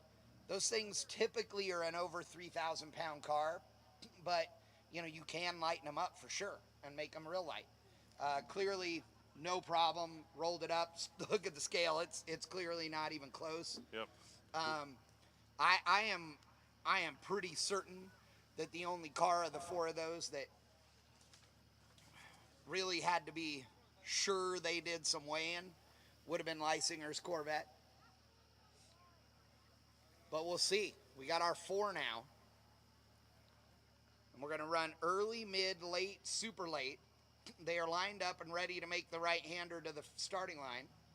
So as soon as our starting line crew gets over there, hopefully we get making that run. I want to see these guys start running. I want to see them going quick. That's quite the picture we're watching on the Viking live stream. Yeah, it's That's cool. Atmosphere is Those electric. 2 weirdos in the top corner. I mean, it's pretty good. Yeah. But beggars can't be Oh, choosers. that's awesome. That's awesome. Weirdos, right? That's true. Yes, that fits us. Yeah. I did wait in line for approximately an hour and a half at the bathroom. All the VIP people are down there Oh, yes. having fun. At the Brackman Chevrolet VIP, right? Yeah, which I gotta tell you, I'm a little jealous we're not down there right now. Is there any appetizers left? I don't know about that. They had some but sort I of- do know there are a lot of beverages going on. And I'm a little jealous of that. I'm not gonna lie. Not gonna lie. Oh, hold here on. we We have go. some action. Here we go. Josh Leesinger, number 1 of 3 for King of the Mountain. Leisinger going around turn number 1. He's gonna make 3 runs. We're gonna add all 3 together. Now, what happens?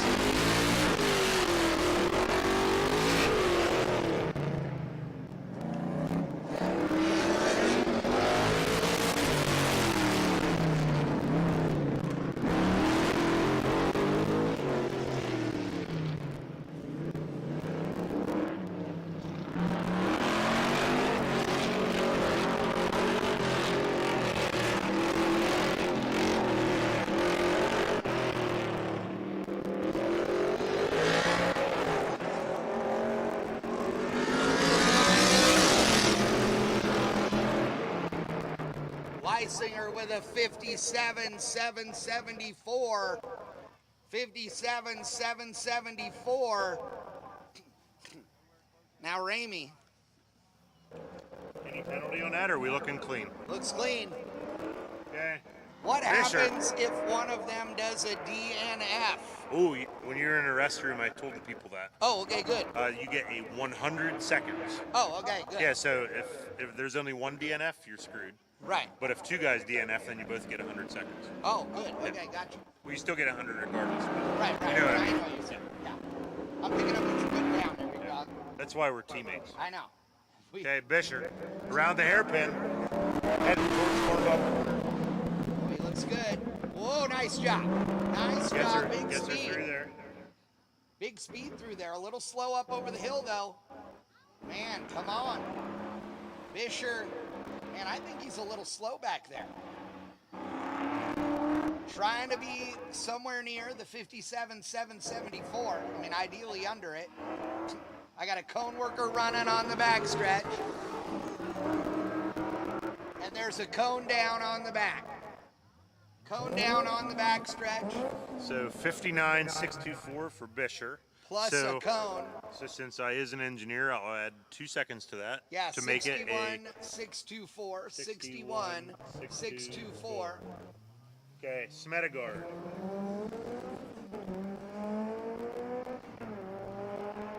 Andy Smedegard looking good through 1 into 2. Loving the little S2000.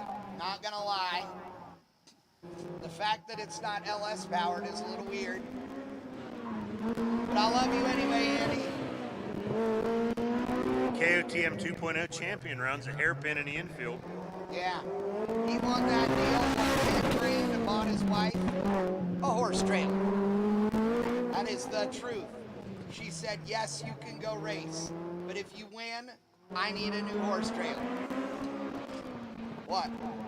Someone's running, but it might be a photographer. Oh, But we'll see here in a second. yeah. Smedegard in NASCAR 4 kicks in the nitrous bottle. What do we got? 55,593. 55,593. Clean? Oh, yeah. Yeah. So he took 2.2 seconds off of Josh Leisinger's time and said, that's cute, but watch this. And now Sean Krebsbach, the only competitor who's been in the 54-second range, ran a 54.8 the last time around.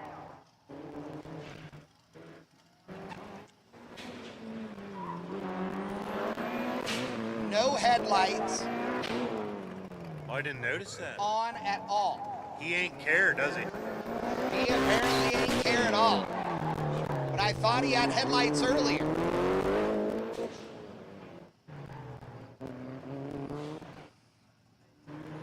I mean, I wonder wonder if he left the starting line and went, oh crap, I forgot to turn him on. And then what do you do? All the boost is coming out of that baby. Oh yeah, whooshity, whooshity, whooshity all day.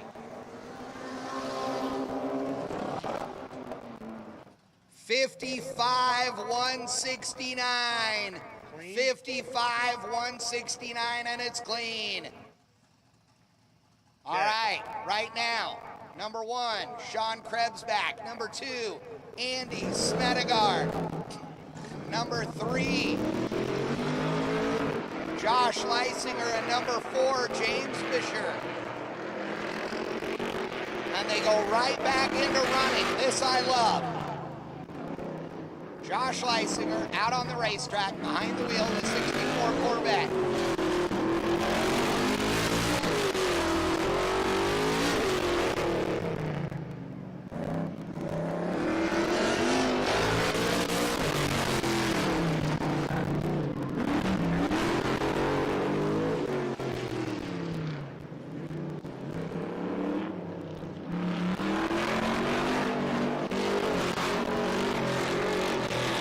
I love listening to this thing come through the finish.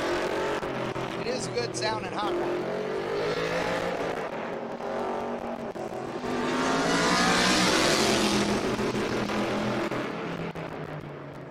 $56,432. $56,432 for Josh on his second run. Gives him an average of about 57.2 seconds. Now, interesting, Bisher has a cone worker running to turn number 1. Interestingly, the Leisingers run automatic transmissions in their cars.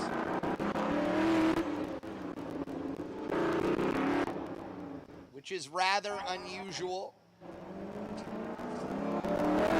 Maybe one of only a couple of automatic transmission equipped cars here this weekend.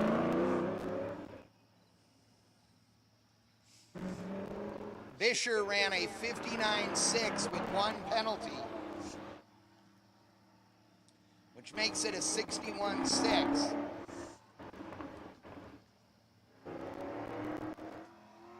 He will have to step it up big time based on everybody's performance right now. 59.520, and they say he got 4 cones. I mean, wow. That makes it 63.520. Sorry, no. That makes it 67.520. Smedegaard out there. Just added yet another nitrous bottle to try to see what he could do. Yeah.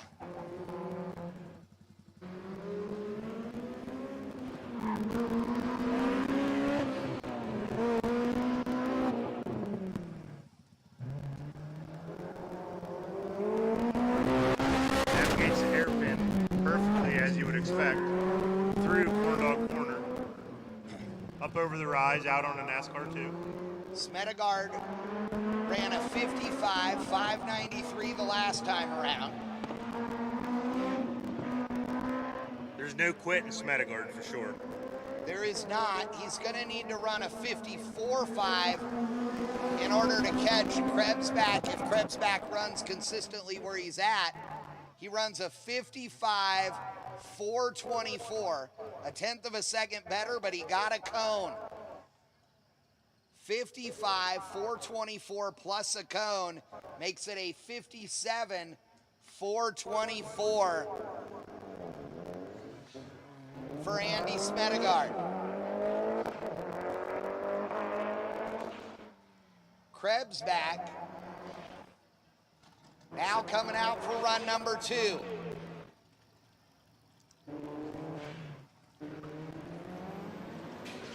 I think we're seeing someone that's on their game. I do too.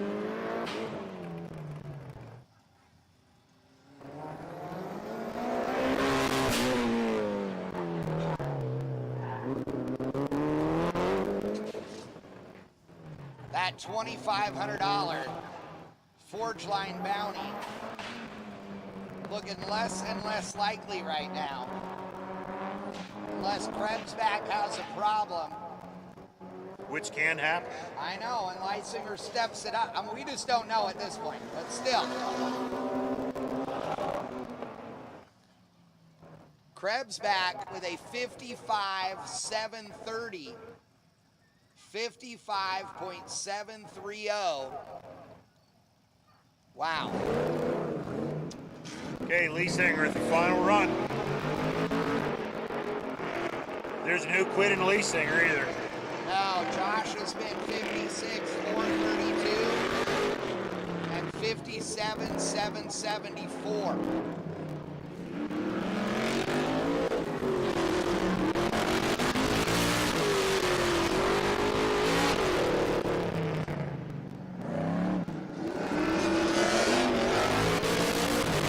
Remember, the number one person or winner gets that King of the Mountain $15,000 check. Number 2 gets $5 grand. Number 3, $2 grand, and number 4, $1,000.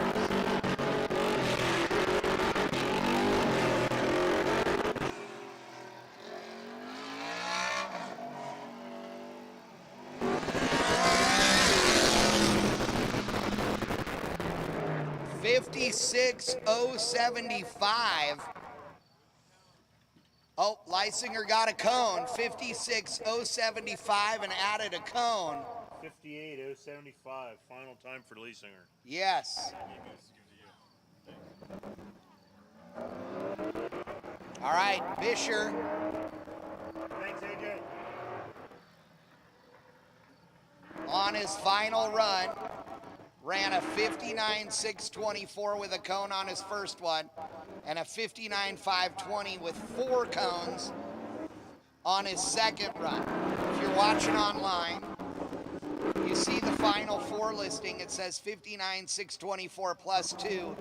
That means plus 2 seconds, which is a penalty for 1 cone.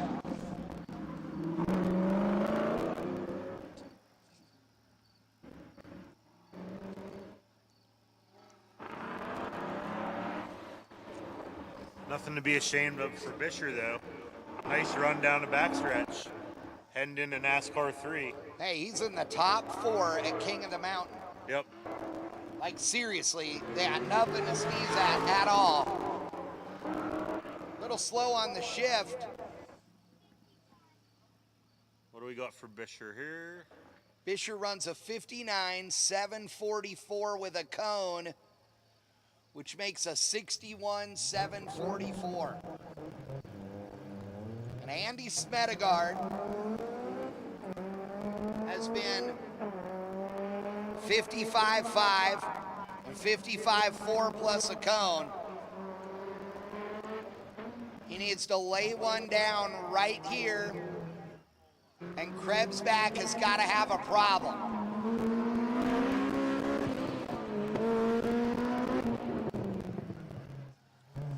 Right now, the total for Josh Leisinger, 172.281. The total for Bisher, 190.888. The 2 cars on track right now on paper are the cars to beat: an S2000 and an Evo.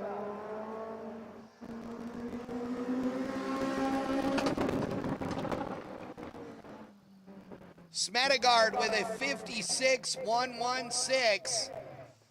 56.116. And it's clean.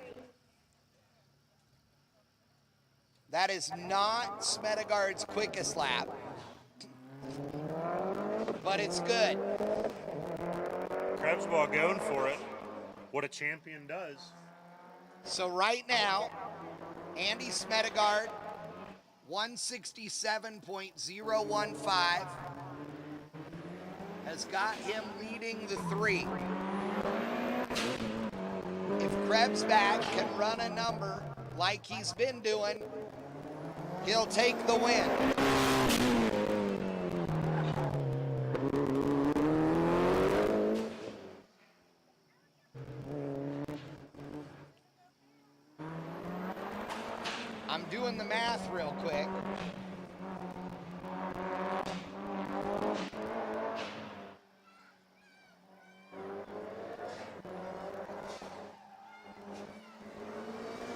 needs to run a 56.115 to win it.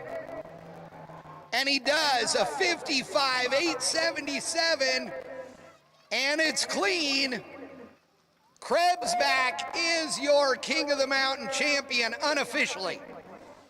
My math says he is the unofficial champion. Let's wait for timing and scoring to give us the official word. But as far as I can tell, he is your dude with a 55.877, literally by about 0.3 of a second.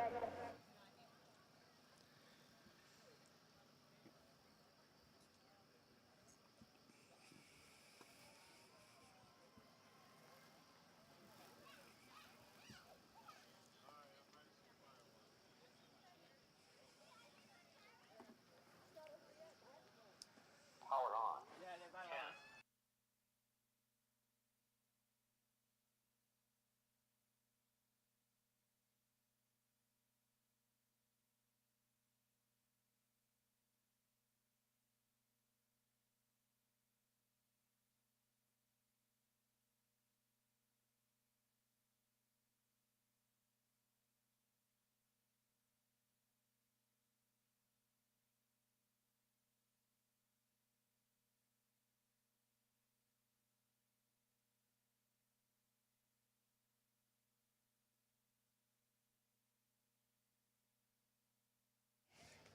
Copy that.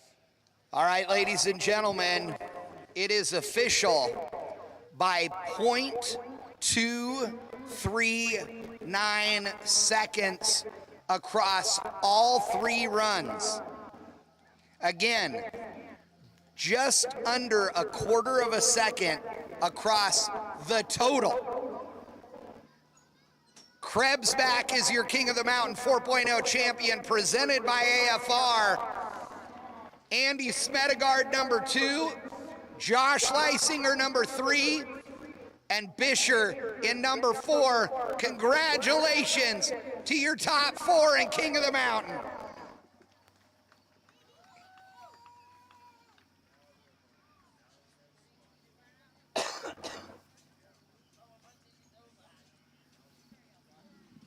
All right. I don't know what to say, Chad. Hey, I got to tell you, it was nuts. It was close. It was fun racing. I think the Formula One format is quicker, a little more drama sometimes, a little less others. I think it was cool. I think everybody out here did a great job. Seriously need to say congratulations to all 48, everybody that made it, and please, for the love of God, somebody do a burnout so I don't have to listen to these people over here on the fence. Like, for real. If we don't see winner burnouts, we know we're in trouble, right? So we have a special guest sneaking by. He's trying to sneak by. Kenny Edwards. Big K, Ken Edwards, Dude. the president of camping operations here at UMI Motorsports Park. He is. 66 Mustang. I refer to him as the cruise director here, right? He's like Julie on the Love Boat, only taller.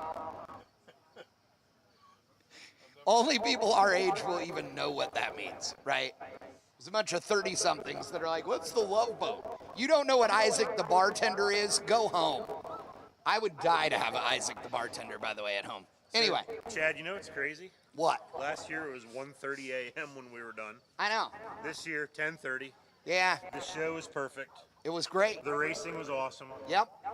The fans were awesome on the hill. Yeah, you guys, my hat is off to you. I love you guys up on the hill.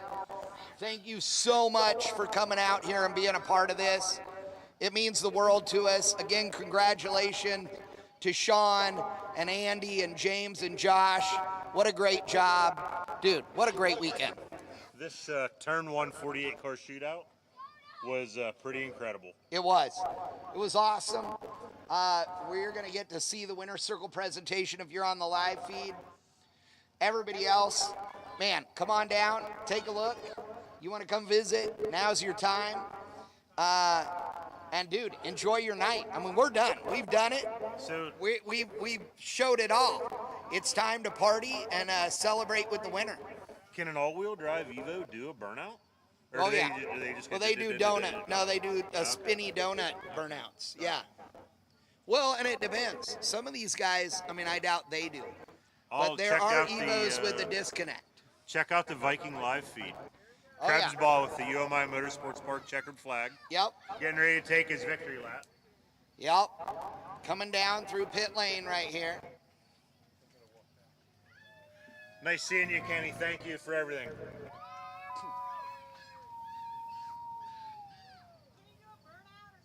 He's gonna try, yeah. I think he's going to do donuts. We'll see. There's nothing better than carrying a checkered flag around UMI Motorsports Park. After winning UMI's King of the Mountain 4.0 presented by Airflow Research. Yeah, and I actually like that he's going the right way. Take a look along the billboards there. Something freaky's gonna happen. You think? Yep, he's gonna do one. He's gonna do one. Yep. Watch. Hey, fireworks for Sean Krebs Ball. Wow. Nice. Good job, Sean. That's awesome.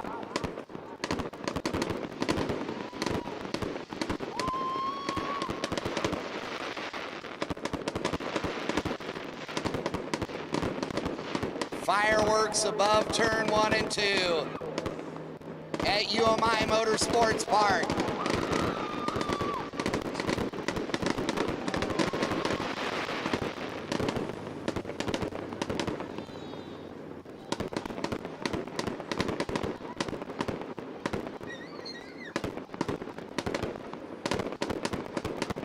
That's some pretty good fireworks right there. There you go.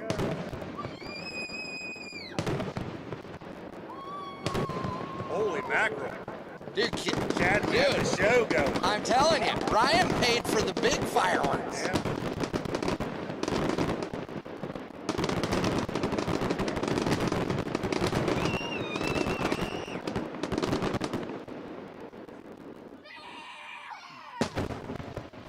Oh, that was $100 one there. Dude, at least.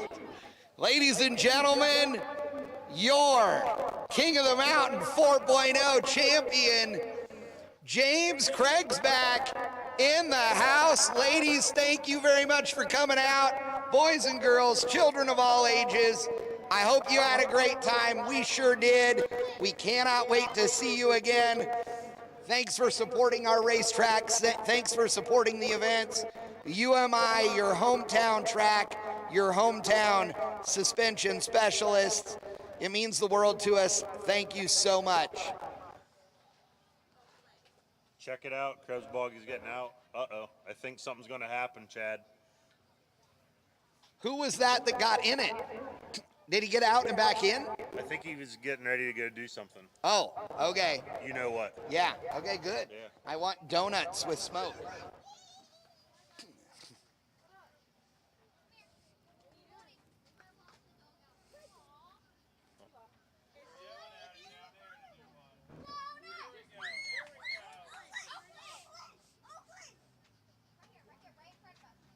I mean, if he had to, he could just park the thing against the front wall and, you know, do them old school style. Ryan's losing his mind right now. I know. He's like, my track's going to get dug up. Yeah, he hates burnouts. But this thing can't sit still and do one, so it doesn't matter. Well, no. Took the steering wheel off. Oh, no, he's all he's doing is putting it back for pictures. Sean. Is he going to wing walk? I don't know. Oh, there he's you getting go. sprayed. Yeah. Beer. That's awesome.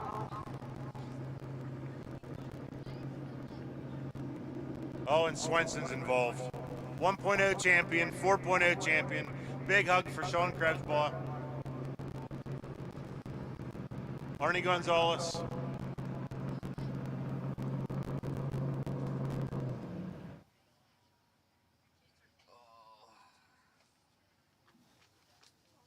Oh, don't forget your glasses. Sean, what's your name? Chad. Chad. I'm Chad. You're Chad. I'm the other guy. Sean's Yeah. the other one. Yeah. You heading down? Sure. Let's head down. Okay.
Downhill or uphill?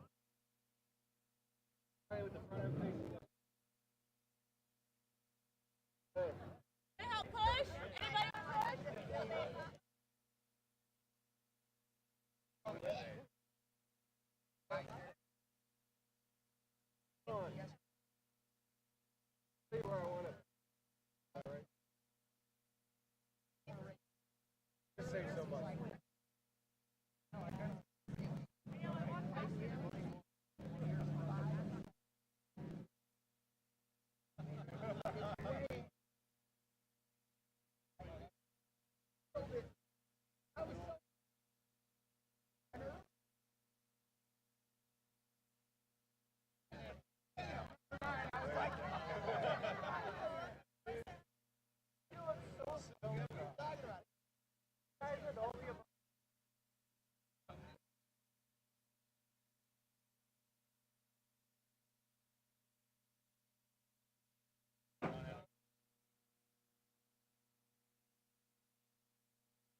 Hi, Mom.